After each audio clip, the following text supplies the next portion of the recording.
Hello दोस्तों, welcome back to our channel. तो आज हम लोग जो सीरीज स्टार्ट करने जा रहे हैं वो बीटीटीएस यूनिवर्स से कनेक्ट होने वाली है, जिसका नाम दी ड्रैगन प्रिंस ऑफ युआन है, जो कि दी ग्रेट रूलर और मचा यूनिवर्स की ही तरह आगे जाकर बीटीटीएस से कनेक्ट होने वाली है। इस सीरीज में हमारा मेन कैरेक्टर प्रिंस युआन होने वाला है, जिसके पास होली ड्रैगन स्पिरिट की पावर्स होंगी। तो चलिए अब ड्रैगन प्रिंस युआन की आगे की जर्नी स्टार्ट करते हैं। तो एपिसोड की शुरुआत में हमें दी ग्रेट जाओ डायनेस्टी के इंपीरियल पैलेस का सीन दिखाया जाता है, जहाँ आज प्रिंस युआन की हालत बहुत ही ज्यादा खराब थी और प्रिंस युआन की मदद, जो कि दी ग्रेट जाओ डायनेस्टी की क्वीन थी, वो अपनी पावर्स का यूज करते हुए वहाँ पे अपने बेटे युआन को ठीक करने की कोशिश कर रही थी। असल में प्रिंस युआन को आज से कुछ साल पहले एक बहुत ही खतरनाक पॉइजन दिया गया था, जिसके चलते हर 3 साल बाद प्रिंस युआन की बॉडी के अंदर वो पॉइजन एक्टिवेट हो जाया करता था। और जब जब वो पॉइजन एक्टिवेट होता था, हर बार प्रिंस युआन की हालत बहुत ही ज्यादा खराब हो जाया करती थी। लेकिन अब की बार वाला पॉइजन अटैक पिछले वाले सभी अटैक से बहुत ही ज्यादा खतरनाक दिखाई दे रहा था, क्योंकि क्वीन की बहुत ज्यादा मेहनत करने के बावजूद भी वो पॉइजन शांत होने का नाम ही नहीं ले रहा था। और क्वीन के भी बार बार कोशिश करने की वजह से अब धीरे धीरे उनकी हालत भी वहाँ पे खराब होने लगी थी। और तभी हम देखते हैं कि अचानक वो पॉइजन प्रिंस युआन की बॉडी से बाहर निकलते हुए ऊपर आसमान में चला गया था, जिसने वहाँ पे एक बहुत ही खतरनाक ड्रैगन स्पिरिट का रूप ले लिया था। इवन उस पॉइजन के प्रेशर की वजह से क्वीन भी खिसकते हुए प्रिंस युआन से पीछे चली गई थी। जबकि जैसे ही वो पॉइजन वहाँ पे एक ड्रैगन का रूप लेता है, तो अचानक उस ड्रैगन के ऊपर एक थंडर लाइटनिंग आके गिरती है, जिसकी वजह से वो ड्रैगन दोबारा वहाँ पे पॉइजन में चेंज हो गया था। और चेंज होते ही वो सीधे नीचे आते हुए दोबारा वहाँ पे प्रिंस युआन की बॉडी के अंदर चला गया था, जिसमें प्रिंस युआन को बहुत ही ज्यादा पेन हो रहा था। और अपने बच्चे को वहाँ पे इतनी ज्यादा तकलीफ में देखकर प्रिंस युआन के माता पिता वहाँ पे बहुत ही ज्यादा दुखी दिखाई दे रहे थे, क्योंकि इतना ज्यादा पावरफुल होने के बावजूद भी वो अपने बेटे के लिए कुछ नहीं कर पा रहे थे। इसी तरह वो पॉइजन लगातार वहाँ पे प्रिंस युआन की बॉडी के ऊपर अटैक करता रहता है और धीरे धीरे वो खुद ही शांत होने लगा था। पर जब तक वो पॉइजन पूरी तरह से शांत होता है, तब तक प्रिंस युआन की हालत बहुत ही ज्यादा खराब हो चुकी थी। इवन वो वहाँ पे बेहोश भी हो चुका था। और जैसे प्रिंस की बॉडी वहाँ पे शांत होती है, तो अचानक एक अल्केमी मास्टर उसे चेक करने के लिए आगे आता है। और प्रिंस युआन को अच्छी तरह से चेक करने के बाद वो अल्केमी मास्टर वहाँ पे किंग और क्वीन को बताता है कि प्रिंस युआन की बॉडी के अंदर का पॉइजन अब शांत हो चुका है, इसलिए अब हमें अगले 3 सालों तक घबराने की कोई भी जरूरत नहीं है। पर जैसा कि आप जानते हैं कि प्रिंस युआन अब अपनी टीन एज में आ चुके हैं, लेकिन अभी तक वो अपनी 8 मरीडियंस में से एक भी मरीडियन को अनलॉक नहीं कर पाए, जबकि इस उम्र में बाकी सभी बच्चे अपनी 8 मरीडियंस को अनलॉक कर लेते हैं। और सबसे अजीब बात तो यह है कि मुझे प्रिंस युआन की बॉडी के अंदर मरीडियंस महसूस ही नहीं हो रही, जिसका मतलब है कि प्रिंस युआन की बॉडी के अंदर अभी तक मरीडियंस रीशेप ही नहीं हुई। पर इससे भी ज्यादा खतरे की बात है, जैसा कि आप जानते हैं कि हर 3 सालों बाद प्रिंस युआन के ऊपर उस पॉइजन का अटैक होता है, जो कि हर बार पिछले वाले अटैक से भी ज्यादा पावरफुल और खतरनाक होता है। और ये तो आप देख ही चुके हैं कि इस बार उस पॉइजन के अटैक की वजह से प्रिंस युआन की कैसी हालत हो गई। मुझे डर है कि अगली बार का पॉइजन अटैक इससे भी ज्यादा पावरफुल होगा, जिससे प्रिंस युआन की बॉडी झेल नहीं पाएगी और हो सकता है उस पॉइजन अटैक में प्रिंस युआन मारे भी जाए। इसलिए अब आपको जल्द से जल्द इस पॉइजन का इलाज ढूंढना होगा। आपके पास सिर्फ 3 साल का समय है। वहीं उस अल्केमी मास्टर की ये बात सुनकर किंग और क्वीन दोनों ही वहाँ पे अपने बेटे के लिए बहुत ही ज्यादा परेशान हो गए थे। इवन क्वीन तो वहाँ पे अपने बच्चे के लिए रोने भी लगी थी। वहीं किंग अपने आप को अंदर से मजबूत बनाते हुए कहते हैं कि हमारे पास सिर्फ 3 साल का समय है। इस 3 सालों के अंदर अंदर हमें अपने बेटे युआन को बहुत ज्यादा पावरफुल बनाना होगा, ताकि वो अगले पॉइजन अटैक को खुद से सप्रेस कर सके। लेकिन ऐसा होना भी बहुत ज्यादा मुश्किल था, क्योंकि प्रिंस युआन की बॉडी के अंदर कोई भी मरीडियन अनलॉक नहीं हुई थी। और अनलॉक तो होना छोड़ो, इवन प्रिंस युआन की बॉडी के अंदर कोई मरीडियंस थी ही नहीं। इसी बीच हम देखते हैं कि प्रिंस युआन को भी वहाँ पे होश आ चुका था और उसने अपने पिता के साथ साथ अल्केमी मास्टर की भी सारी बातें सुन ली थी, जिसे सुनकर प्रिंस युआन वहाँ पे इमोशनलेस होते हुए कहता है, तो इसका मतलब है कि अब मेरे पास बस 3 साल ही बचे हैं। तो फादर, मैं आपसे रिक्वेस्ट करता हूँ, प्लीज अब तो मुझे बता दीजिए कि मेरे साथ क्या हुआ था और ये खतरनाक पॉइजन मेरी बॉडी के अंदर कैसे आ गया। अपने बेटे युआन की ये बात सुनकर किंग भी वहाँ पे थोड़ा इमोशनल होते हुए कहते हैं कि मुझे लगता है अब तुम्हें सब कुछ बताने का समय आ गया है। तो ये सब शुरू हुआ ऑलमोस्ट आज से 100 साल पहले, जब हमारी दी ग्रेट जाओ डायनेस्टी और डाउ डायनेस्टी दोनों एक साथ रहा करती थी। दोनों डायनेस्टीज के बीच में कोई भी बॉर्डर नहीं था, लेकिन डाउ डायनेस्टी के इरादे हमारी जाओ डायनेस्टी को लेकर बिल्कुल भी नेक नहीं थे। वो अंदर ही अंदर हमारी जाओ डायनेस्टी को खत्म करने के लिए प्लान बना रहे थे। और इस बीच डाउ डायनेस्टी ने खुद को कब इतना ज्यादा पावरफुल बना लिया, ये हमें पता ही नहीं चला। हम तो उन्हें अपना दोस्त समझते थे, जबकि वो लोग हमें ही खत्म करना चाहते थे। और आज से तकरीबन 10 साल पहले अचानक ही उन्होंने हमारी जाओ डायनेस्टी के ऊपर हमला कर दिया था। उसके बाद हमें 10 साल पहले कई सीन दिखाया जाता है, जहाँ जाओ डायनेस्टी के लोग भी अपने ऊपर हुए अचानक उस हमले से खुद को बचाने के लिए तैयारियां कर रहे थे। और इसी बीच हम देखते हैं कि क्वीन ने प्रिंस युआन को जन्म दे दिया था। और जैसे ही प्रिंस युआन का जन्म होता है, तो ऊपर आसमान में एक होली ड्रैगन की स्पिरिट बन गई थी, जिसका मतलब था कि प्रिंस युआन एक लेजेंडरी होली ड्रैगन स्पिरिट के साथ पैदा हुए थे। और ऊपर आसमान में एक होली ड्रैगन स्पिरिट को देखकर किंग के साथ साथ बाकी सभी लोग भी काफी ज्यादा हैरान दिखाई दे रहे थे, क्योंकि ऐसा कुछ उन लोगों ने आज तक अपनी लाइफ में कभी नहीं देखा था। लेकिन जब किंग वहाँ पे उस होली ड्रैगन स्पिरिट को गौर से देखते हैं, तो उन्हें वहाँ पे सारा माजरा समझ आ गया था। इसलिए वो वहाँ पे खुश होते हुए कहते हैं, मेरे बेटे ने तो लेजेंडरी होली ड्रैगन स्पिरिट के साथ जन्म लिया है, जिसका मतलब है कि मेरे बेटे के पैदा होने के साथ ही उसकी 8 मरीडियंस अनलॉक है, जिसकी वजह से उसे बाकी नॉर्मल कल्टीवेटर्स की तरह अपनी मरीडियंस को अनलॉक करने में मेहनत नहीं करनी पड़ेगी और वो डायरेक्ट अपनी कल्टीवेशन को स्टार्ट कर सकता है। वहीं किंग की ये सारी बातें सुनकर जाओ डायनेस्टी के बाकी सभी लोग भी वहाँ पे काफी ज्यादा खुश दिखाई दे रहे थे, क्योंकि प्रिंस युआन ही आगे चलकर उनकी जाओ डायनेस्टी का फ्यूचर होने वाले थे। पर अभी वो सभी लोग वहाँ पे इसी तरह से अपनी खुशी मना ही रहे थे कि तभी वहाँ पे एक पाइथन स्नेक बीस्ट की स्पिरिट अपीयर होती है, जिसके साथ ही डाउ डायनेस्टी का किंग भी वहाँ पे आ चुका था, जो कि डाउ डायनेस्टी के किंग को धमकी देते हुए कहता है। तो फाइनली आज वो दिन आ ही गया जिसका मुझे बस उसे इंतजार था। तुम जानते हो मैंने खुद को इतने समय तक क्यों रोक के रखा हुआ था, क्योंकि मैं तुम्हारे बेटे के पैदा होने का इंतजार कर रहा था और इसीलिए मैंने अपनी वाइफ को भी अपने बच्चे को जन्म देने से रोका हुआ था, ताकि मेरे बच्चे का जन्म भी तुम्हारे बच्चे के साथ ही हो। और ये बात तो तुम्हें पता ही होगी कि जो बच्चे एक ही दिन पैदा होते हैं हम उनकी किस्मत के साथ साथ उनकी पावर्स को भी आपस में चेंज कर सकते हैं। और मैंने सुना है कि तुम्हारे बच्चे के पास एक होली ड्रैगन की स्पिरिट है, जिसे आज मैं तुम्हारे बेटे से छीन कर अपने बच्चे की बॉडी के अंदर डाल दूंगा। ये सारी बातें सुनकर वहाँ पे एम्परर जाओ किंग को भी एक झटका लगता है और वो वहाँ पे कुछ सोच पाते उससे पहले डाउ डायनेस्टी के किंग वू जुआन ने अचानक आगे बढ़ते हुए वहाँ पे जाओ किंग के ऊपर हमला कर दिया था। पर तब तक एम्परर जाओ किंग भी खुद को संभाल चुके थे और वू जुआन के इरादे जानकर उन्हें भी वहाँ पे वू जुआन के ऊपर बहुत ही ज्यादा गुस्सा आ गया था, इसलिए वो भी वहाँ पे वू जुआन के ऊपर हमला करने के लिए आगे बढ़ गए थे। जिसके बाद वो दोनों वहाँ पे बहुत ही तेजी से एक दूसरे के ऊपर हमले करने लगे थे और फाइट करते हुए वू जुआन साथ साथ एम्परर जाओ किंग से ये भी कह रहा था कि आज मैं अपनी डाउ डायनेस्टी की किस्मत को चेंज करके रहूंगा। और उन दोनों के साथ साथ वहाँ पे दोनों डायनेस्टी के लोगों में भी बहुत ही खतरनाक लेवल की जंग चल रही थी। वहीं दूसरी तरफ वू जुआन एम्परर जाओ किंग के ऊपर भारी पड़ रहा था और साथ साथ उनसे कह रहा था कि मेरी वाइफ पिछले 3 साल से प्रेग्नेंट थी, लेकिन मैंने उसे इसी दिन के लिए रोक के रखा हुआ था और आई फाइनली उसने ट्विंस को जन्म दिया है और उनमें से एक ही किस्मत में तुम्हारे बेटे की होली ड्रैगन स्पिरिट होने वाली है। जिसमें मास्टर जाओ किंग जिनकी हालत अब धीरे धीरे वहाँ पे खराब होने लगी थी, वो गुस्से से वहाँ पे चलाते हुए वू जुआन से कहते हैं कि होली ड्रैगन स्पिरिट कभी भी तुम्हारे जैसे धोखेबाजों की नहीं हो सकती। जिसपे हम देखते हैं कि वू जुआन वहाँ पे बहुत ही ज्यादा खतरनाक सोर्ड फॉर्मेशन बनाते हुए कहता है कि तुम्हारी इस गलतफहमी को आज मैं तुम्हारे साथ ही खत्म कर दूंगा। पर कभी क्योंकि हम दोनों बहुत ही अच्छे दोस्त हुआ करते थे, इसलिए मैं तुम्हें एक और मौका देना चाहता हूँ। चुपचाप अपने बेटे की होली ड्रैगन स्पिरिट मेरे हवाले कर दो, तो आज मैं यहाँ पे तुम्हारी जाओ डायनेस्टी को छोड़ दूंगा। लेकिन हम देखते हैं कि मास्टर जाओ किंग भी वहाँ पे अपने स्पेस से अपनी एक फॉरबिडन टेक्निक को एक्टिवेट करते हुए कहते हैं कि इस बारे में तो सोचना भी मत। और ये कहकर मास्टर जाओ किंग ने अपने स्पेस से वहाँ पे वू जुआन के ऊपर एक बहुत ही ज्यादा पावरफुल जानलेवा हमला कर दिया था। और सेम मास्टर जाओ किंग की तरह वू जुआन ने भी वहाँ पे मास्टर जाओ किंग के ऊपर एक जानलेवा हमला कर दिया था। और जैसे ही उन दोनों के अटैक्स आपस में टकराते हैं तो वहाँ पे इतनी ज्यादा पावरफुल शॉक वेव्स निकलने लगी थी कि धीरे धीरे वो पूरी जगह ही टूटने लगी थी। वहीं दूसरी तरफ डाउ डायनेस्टी की आर्मी भी अब जाओ डायनेस्टी के ऊपर भारी पड़ने लगी थी और तभी मास्टर जाओ किंग को वहाँ पे अपने एक सोल्जर की आवाज सुनाई देती है, जो कि वहाँ पे चलाते हुए कह रहा था सिटी गेट टूट गया है। ये सुनते ही मास्टर जाओ किंग का सारा ध्यान उसी तरफ चला गया था और वो जुआन तो इसी मौके की तलाश में था। जैसे मास्टर जाओ किंग का ध्यान वहाँ पे भटकता है तो उसने अचानक वहाँ पे अपने अटैक के पावर को बढ़ा दिया था, जो कि सीधा वहाँ पे मास्टर जाओ किंग के अटैक को जीतता हुआ जाकर उन्हें हिट कर गया था। जिसके साथ ही मास्टर जाओ किंग उड़ते हुए वहाँ से काफी पीछे जा गिरे थे और इसके साथ ही उनकी हालत बहुत ज्यादा खराब हो गई थी। इवन अब तो उनमें फाइट करने की ताकत भी नहीं बची थी, जो देखकर वो जुआन वहाँ पे एक बार फिर से मास्टर जाओ किंग के पास आते हुए कोल्ड टूर में कहता है, मैं तुमसे आखिरी बार कह रहा हूँ, अगर तुम अपनी जाओ डायनेस्टी और अपने लोगों को बचाना चाहते हो तो चुपचाप अपने बेटे की होली ड्रैगन स्पिरिट मेरे हवाले कर दो। अगर तुमने यहाँ पे अपने बेटे की होली ड्रैगन स्पिरिट मेरे हवाले कर दी तो मैं तुमसे वादा करता हूँ मेरी डाउ डायनेस्टी तुम्हारी जाओ डायनेस्टी को परेशान नहीं करेगी। पर अगर तुम ऐसा करने के लिए मना करते हो तो आज मैं यहाँ पे तुम्हारे साथ साथ तुम्हारी जाओ डायनेस्टी के हर एक मेंबर को खत्म कर दूंगा। वो जुआन की ये बात सुनते ही मास्टर जाओ किंग भी वहाँ पे सोच में पड़ गए थे, क्योंकि वो सिर्फ अपने बच्चे के लिए अपनी पूरी जाओ डायनेस्टी की जान खतरे में नहीं डाल सकते थे। इसलिए मास्टर जाओ किंग वू जुआन की बात मानते हुए अपने बेटे को लाकर उसके हवाले कर देते हैं और वू जुआन मास्टर जाओ किंग को एक फॉरबिडन प्लेटफॉर्म के ऊपर रखने के लिए कहते हैं। और जैसे ही मास्टर जाओ किंग अपने बच्चे को वहाँ पे रखते हैं तो वू जुआन अचानक वहाँ पे अपनी एक फॉरबिडन टेक्निक का यूज करते हुए एक एंशिएंट फॉर्मेशन को बनाने लगा था, जिसकी मदद से देखते ही देखते उसने प्रिंस जुआन की बॉडी से उसकी होली ड्रैगन स्पिरिट को बाहर निकाल लिया था। और जैसे ही वो होली ड्रैगन स्पिरिट बाहर आती है तो पाइथन स्नेक बीस्ट की स्पिरिट और स्पैरो बीस्ट की स्पिरिट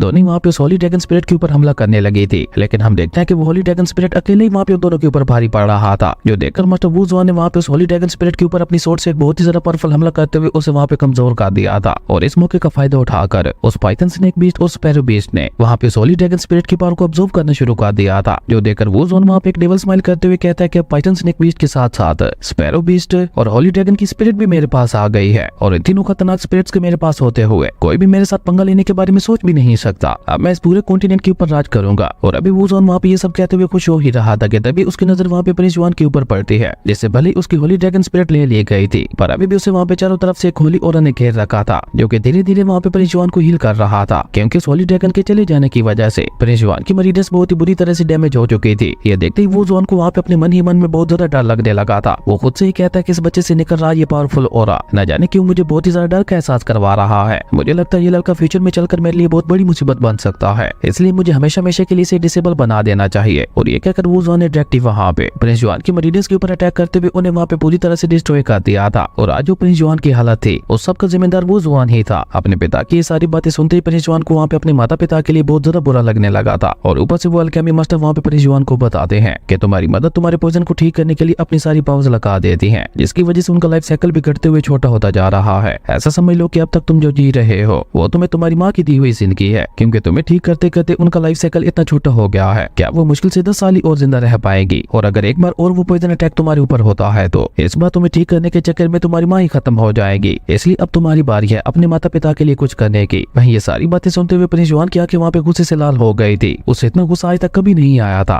पर अब प्रिंस जुआन ने ठान ली थी कि वो खुद को दोबारा पावरफुल बनाएगा। इसलिए वो अपने पिता से सवाल करते हुए पूछता है, फादर क्या कोई ऐसा रास्ता है जिसकी मदद से मैं अपनी मदर के लाइफ साइकिल को दोबारा बढ़ा सकूं? जिस पे मास्टर जाओ किंग अपने बेटे को जवाब देते हुए कहते हैं कि हाँ, एक ऐसा ट्रेजर मौजूद है जिसके अंदर प्योर हेवन एंड अर्थ की एनर्जी होती है। उसकी मदद से किसी की भी लाइफ साइकिल को बढ़ाया जा सकता है। पर मैं पिछले न जाने कितने सालों से उस ट्रायल की तलाश कर रहा हूँ, लेकिन आज तक मुझे उस ट्रायल के बारे में कोई खबर नहीं मिली। अपने पिता की ये बात सुनकर प्रिंस जुआन दोबारा वहाँ पे अपने पिता से सवाल करते हुए पूछता है, फादर क्या मैं अपनी कल्टीवेशन जर्नी दोबारा स्टार्ट कर सकता हूँ? जिस पे मास्टर जाओ किंग थोड़ा चौंकते हुए उससे कहते हैं, तो क्या तुम अभी तक भी अपनी हार नहीं मानना चाहते? आखिर तुम एक कल्टीवेशन मास्टर बनकर करोगे क्या? जिस पे जाओ जुआन वहाँ पे अपने पिता से कहता है, फादर आप खुद सोचिए, वो जुआन ने हमें सिर्फ 100 साल का समय दिया है और जैसे उसके 100 साल पूरे हो जाएंगे वो दोबारा हमारी जाओ डायनेस्टी के ऊपर हमला करने के लिए आएगा। इसलिए मैं वो जुआन के 100 साल पूरे होने से पहले खुद को इतना ज्यादा पावरफुल बनाना चाहता हूँ कि दोबारा अगर वो हमारी जाओ डायनेस्टी के ऊपर हमला करने के लिए आए तो मैं खुद उसे अकेले ही संभाल सकूं। और इसके लिए मेरा कल्टीवेशन मास्टर बनना जरूरी है। अपने बेटे जाओ जुआन की ये बात सुनकर मास्टर जाओ किंग भी अपने मन ही मन में बहुत ज्यादा खुश हो गए थे, क्योंकि यही बात वो अपने बेटे से सुनना चाहते थे। इसलिए मास्टर जाओ किंग स्माइल करते हुए अपने बेटे से कहते हैं, अब जब तुमने कल्टीवेशन मास्टर बनने की ठान ही ली है तो मैं तुम्हारी जितनी ज्यादा हो सकेगा मदद करूंगा। अपने पिता जाओ किंग की ये बात सुनकर जाओ जुआन भी वहाँ पे थोड़ा खुश होते हुए अपने पिता से कहता है, आपकी बातों से मुझे ऐसा लग रहा है कि जैसे आपके पास कोई ना कोई रास्ता जरूर है। जिस पे मास्टर जाओ किंग वहाँ पे अपने बेटे से कहते हैं कि हाँ, मेरे पास एक रास्ता तो है, लेकिन इसकी कोई गारंटी नहीं है कि वो काम करेगा भी या नहीं। जिस पे जाओ जुआन अपने पिता से कहता है कि अगर 1% भी उम्मीद है तो मैं जरूर उसे ट्राई करना चाहूंगा और मैं आपसे वादा करता हूँ कि मैं कामयाब होने के लिए अपना पूरा दम लगा दूंगा, फिर चाहे मुझे उसके लिए कितनी ज्यादा मेहनत क्यों न करनी पड़े। अपने बेटे की सारी बातें सुनकर मास्टर जाओ किंग को अपने मन ही मन में आज अपने बेटे के ऊपर बहुत ज्यादा प्राउड महसूस हो रहा था। इसलिए वो अपने बेटे से कहते हैं, क्योंकि ठीक है, अब जब तुमने ये ठान ही ली है तो कल तुम मुझे आकर अपने एंसेस्टर लैंड के अंदर मिलना, वहीं मैं तुम्हें उस मेथड के बारे में बताऊंगा। अपने पिता की ये बात सुनकर जाओ जुआन को एक नई उम्मीद मिल गई थी। खैर उसके बाद हमें वहाँ पे बताया जाता है कि इस वर्ल्ड में कल्टीवेशन 2 तरीकों से की जाती है। पहले तरीके में सभी लोगों को अपनी आटो की आटो मरीडियंस को ओपन करते हुए उनमें हेवन एंड अर्थ की स्पिरिचुअल एनर्जी को ऑब्जर्व करते हुए उनकी मदद से कल्टीवेट करनी होती है, और ऐसा करने वाले लोगों को ही कल्टीवेटर्स कहा जाता है। जबकि दूसरा तरीका है हेवनली मार्क्स।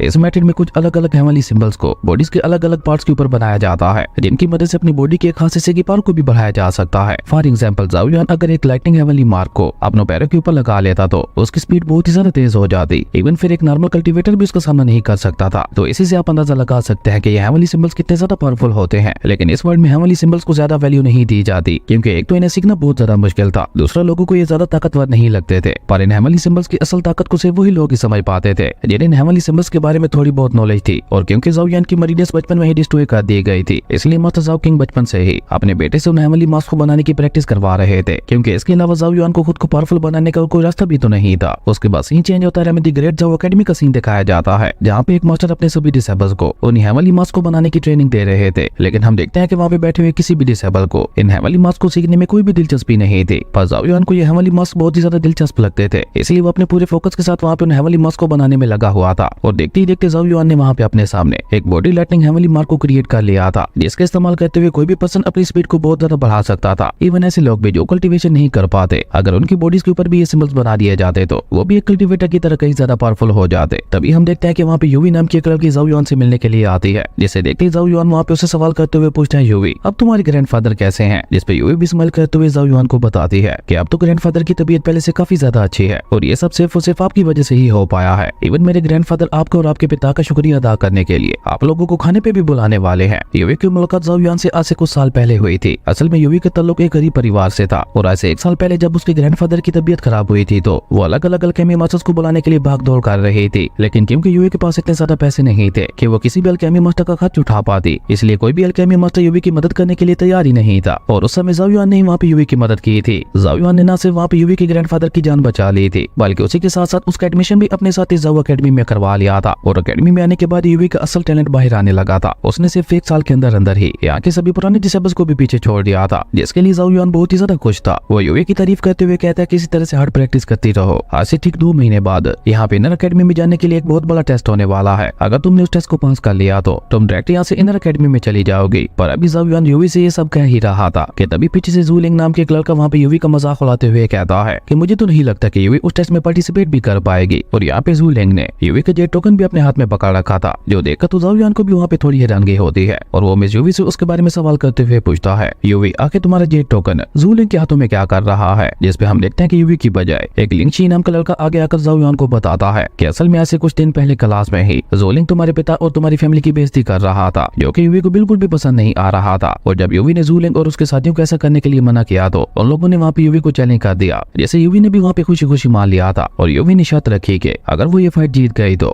ज़ोलिंग और उसके साथियों को तुम्हारे पिता और तुम्हारी फैमिली के बारे में कही हुई सारी बातों को वापस लेना होगा। जिसपे ज़ोलिंग ने भी बदले में शर्त रख दी कि अगर तुम हार गई तो तुम्हारा जेट टोकन हमारा हो जाएगा, जिसके लिए यूवी भी मान गई थी। और क्योंकि यूवी अभी इतनी ज्यादा ताकतवर नहीं थी कि वो उन लोगों का सामना कर सके, इसलिए मिस यूवी वो फाइट हार गई और इस तरह से वो टोकन ज़ोलिंग के हाथों में चला गया। और ये कहते कहते लिंगशी को वहाँ पे ज़ोलिंग के ऊपर इतना ज्यादा गुस्सा आ गया था कि वो वहाँ पे ज़ोलिंग को बुरा भला कहने लगा था, जो देखकर ज़ोलिंग वहाँ पे लिंगशी का भी मजाक उड़ाते हुए कहता है, आखिर मैंने यहाँ पे क्या बुरा किया है जो तुम मुझे यहाँ पे इस तरह से बुरा भला कह रहे हो? मैंने तो बस एक फेयर फाइट जीतते हुए इस लड़की से इसके जेट टोकन को हासिल कर लिया, बताओ इसमें भला क्या बुरा है? और वैसे भी ये शर्त इस लड़की ने खुद लगाई थी। ज़ाओ युआन जो कि ये सब वहाँ पे खामोशी से खड़ा होकर देख रहा था, वो ज़ोलिंग को अच्छी तरह से जानता था। वो एक बहुत ही घटिया किस्म का इंसान था और वो ऐसे में यूवी का जेट टोकन उसे वापस नहीं देने वाला था। इसलिए हम देखते हैं कि ज़ाओ युआन अचानक ही वहाँ पे आगे बढ़कर ज़ोलिंग को उसके साथ फाइट करने के लिए चैलेंज कर देता है। और यहाँ पे ज़ाओ युआन ने भी दाव पर अपना जेट टोकन ही लगा दिया था। ज़ाओ युआन की ये बात सुनकर ज़ोलिंग, जो कि न जाने कब से ज़ाओ युआन के साथ फाइट करना चाहता था, उसने वहाँ पे खुशी खुशी ज़ाओ युआन के चैलेंज को एक्सेप्ट कर लिया था। जबकि हम देखते हैं कि यूवी को तो वहाँ पे ज़ाओ युआन की बहुत ही ज्यादा चिंता हो रही थी, क्योंकि वो ज़ोलिंग की पावर्स के बारे में अच्छी तरह से जानती थी। जबकि ज़ाओ युआन तो अभी तक अपनी कल्टीवेशन को स्टार्ट ही नहीं कर पाया था, तो फिर भला वो ज़ोलिंग का सामना कैसे कर सकता था? लेकिन हम देखते हैं कि ज़ाओ युआन उसे वहाँ पे तसल्ली देते हुए कहता है कि तुम मेरी फिक्र मत करो, इस जैसे घटिया लोग मेरा कुछ भी नहीं बिगाड़ सकते। खैर उसके बाद सीन चेंज होता है, हमें ज़ाओ अकेडमी के कोड यार्ड का सीन दिखाया जाता है, जहाँ ज़ाओ युआन और ज़ोलिंग दोनों ही आमने सामने आ गए थे। और ज़ाओ अकेडमी के सभी डिसेबल्स की नजरें भी वहाँ पे उन दोनों के ऊपर ही टिकी हुई थी और वो सभी लोग आपस में बातें करते हुए ये भी कह रहे थे, इस फाइट को देखने का तो कोई फायदा ही नहीं है। ज़ोलिंग ने अपनी दो मरीडस को लॉक करते हुए उन्हें मास्टर भी कर लिया है, जबकि ज़ाओ युआन को तो अभी तक ये भी नहीं पता कि उसकी बॉडी के अंदर कोई मरीडस है भी या नहीं। इसलिए ज़ाओ युआन का ज़ोलिंग के मुकाबले में फाइट जीत पाना इम्पॉसिबल है। वह ज़ोलिंग खुद भी वहाँ पे ज़ाओ युआन का मजाक उड़ाते हुए कहता है, मैं जानता हूँ तुमने जज्बात में आते हुए जल्दबाजी में मुझे चैलेंज कर दिया था, लेकिन मैं कोई जालिम इंसान नहीं हूँ, मैं दिल का बहुत ही अच्छा इंसान हूँ, इसलिए मैं तुम्हें यहाँ पे एक और मौका देता हूँ। अगर तुम यहाँ पे मुझसे माफी मांगते हुए चुपचाप अपनी हार मान लो तो मैं भी बड़ा दिल दिखाते हुए तुम्हें यहाँ पे माफ कर दूंगा। लेकिन हम देखते हैं कि ज़ाओ युआन वहाँ पे कोल्ड टून में उससे कहता है कि अपनी ये बकवास बंद करो और जिस काम के लिए यहाँ पे आए हो वो स्टार्ट करो। ज़ाओ युआन की ये बात सुनकर ज़ोलिंग को भी वहाँ पे काफी ज्यादा गुस्सा आ गया था, इसलिए उसने अचानक आगे बढ़ते हुए ज़ाओ युआन को वहाँ पे एक बहुत ही ज्यादा पावरफुल पंच मार दिया था। लेकिन हम देखते हैं कि ज़ाओ युआन ने वहाँ पे अपने दो हाथों का यूज करते हुए बहुत ही इजीली ज़ोलिंग के उस हमले को रोक लिया था। और ये बात बेचारे ज़ोलिंग के लिए किसी झटके से कम नहीं थी। असल में ज़ाओ युआन यहाँ पे इतनी आसानी से ज़ोलिंग के हमले को इसलिए रोक पाया था क्योंकि उसने अपने दोनों हाथों पे मेटल स्केल हेवनली मार्क बनाया हुआ था, जो कि वहाँ पे उसके हाथों की पावर को बहुत ज्यादा बढ़ा रहा था। जबकि ज़ाओ युआन को वहाँ पे इतनी आसानी से ज़ोलिंग के हमले को रोकते हुए देखकर वहाँ पे खड़े हुए लोगों को तो अपने आप को यकीन ही नहीं हो रहा था। इवन में यूवी तो वहाँ पे ज़ाओ युआन के लिए बहुत ही ज्यादा कुछ दिखाई दे रही थी। वहीं दूसरी तरफ ज़ोलिंग का गुस्सा वहाँ पे और भी ज्यादा बढ़ गया था। वो अचानक ही वहाँ पे अपने दोनों मेरिडियंस की पावर को एक्टिवेट करते हुए ज़ाओ युआन से कहता है, आज मैं तुम्हें दिखाता हूँ कि मेरिडियंस की पावर क्या होती है। और ये कहकर ज़ोलिंग ने अचानक ही वहाँ पे बहुत ही तेजी से आगे बढ़ते हुए जाकर ज़ाओ युआन के ऊपर हमले करने शुरू कर दिए थे। और यहाँ पे अपनी मेरिडियंस की पावर को एक्टिवेट करने की वजह से ज़ोलिंग की स्पीड वहाँ पे बहुत ज्यादा बढ़ चुकी थी। लेकिन हम देखते हैं कि ज़ाओ युआन की स्पीड तो वहाँ पे उससे भी ज्यादा बढ़ चुकी थी, क्योंकि ज़ाओ युआन वहाँ पे बहुत ही इजीली उसके सभी हमलों को डोज करता जा रहा था। और ऐसा ज़ाओ युआन वहाँ पे इसलिए कर पा रहा था क्योंकि उसने वहाँ पे अपने पैरों के ऊपर हेवनली लाइटिंग मास्क बनाए हुए थे, जो कि वहाँ पे ज़ाओ युआन की स्पीड को बहुत ज्यादा बढ़ा रहे थे। और इसी बीच ज़ाओ युआन ने वहाँ पे मौके का फायदा उठाते हुए ज़ोलिंग के ऊपर अचानक अटैक करते हुए उसे वहाँ पे उठा के पीछे फेंक दिया था, जो देखकर तो अब ज़ोलिंग का गुस्सा वहाँ पे सातवें आसमान पे पहुंच चुका था। इसलिए वो वहाँ पे गुस्से से ज़ाओ युआन को चुनौती देते हुए कहता है, अगर तुम्हें हिम्मत है तो मुझसे हेड टू हेड फाइट करके देखा, तब मैं देखूंगा कि तुम मुझसे बचकर कहाँ भाग पाते हो। जिसपे हम देखते हैं कि ज़ाओ युआन भी वहाँ पे बहुत ही बहादुरी से उसकी चुनौती को एक्सेप्ट करते हुए कहता है, ओके जैसा तुम चाहो। और ये कहते ही वो दोनों वहाँ पे बहुत ही तेजी से एक दूसरे के ऊपर हमला करने के लिए आगे बढ़ गए थे। और जैसे वहाँ पे उन दोनों के अटैक्स आपस में टकराते हैं तो वहाँ पे काफी ज्यादा पावरफुल शॉक वेव्स निकलने लगी थी। पर क्योंकि ज़ोलिंग के पास मरीडियंस की पावर थी तो इसलिए ज़ाओ युआन की मेटल स्केल की पावर वहाँ पे उसके सामने कम पड़ रही थी। इवन देखते ही देखते वहाँ पे उसके मेटल स्केल की एनर्जी पूरी तरह से खत्म भी हो गई थी। पर यही तो ज़ाओ युआन का असल प्लान था, उसने ऐसा जानबूझ के किया था क्योंकि अचानक ही ज़ाओ युआन वहाँ पे अपने रैम्पेज बुल के हेवनली मार्क की पावर को एक्टिवेट करते हुए ज़ोलिंग को एक बहुत ही ज्यादा पावरफुल पंच मार देता है, जिसके इम्पैक्ट की वजह से ज़ोलिंग उड़ता हुआ जाकर सीधे पीछे दीवार के साथ जा टकराया था, जिसके साथ ही ज़ाओ युआन ये फाइट यहीं पे जीत गया था। और ज़ाओ अकेडमी के सभी लोग ये सब देखकर वहाँ पे काफी ज्यादा हैरान दिखाई दे रहे थे। इवन खुद ज़ाओ युआन के दोस्त भी ये सब देखकर काफी ज्यादा हैरान थे, क्योंकि उन्हें वहाँ पे यकीन ही नहीं हो रहा था कि ज़ाओ युआन जिसकी एक भी मरीडियन अनलॉक नहीं है, उसने यहाँ पे दो मरीडियंस वाले कल्टीवेटर को इतनी आसानी से हरा दिया। वहीं बेचारा ज़ोलिंग,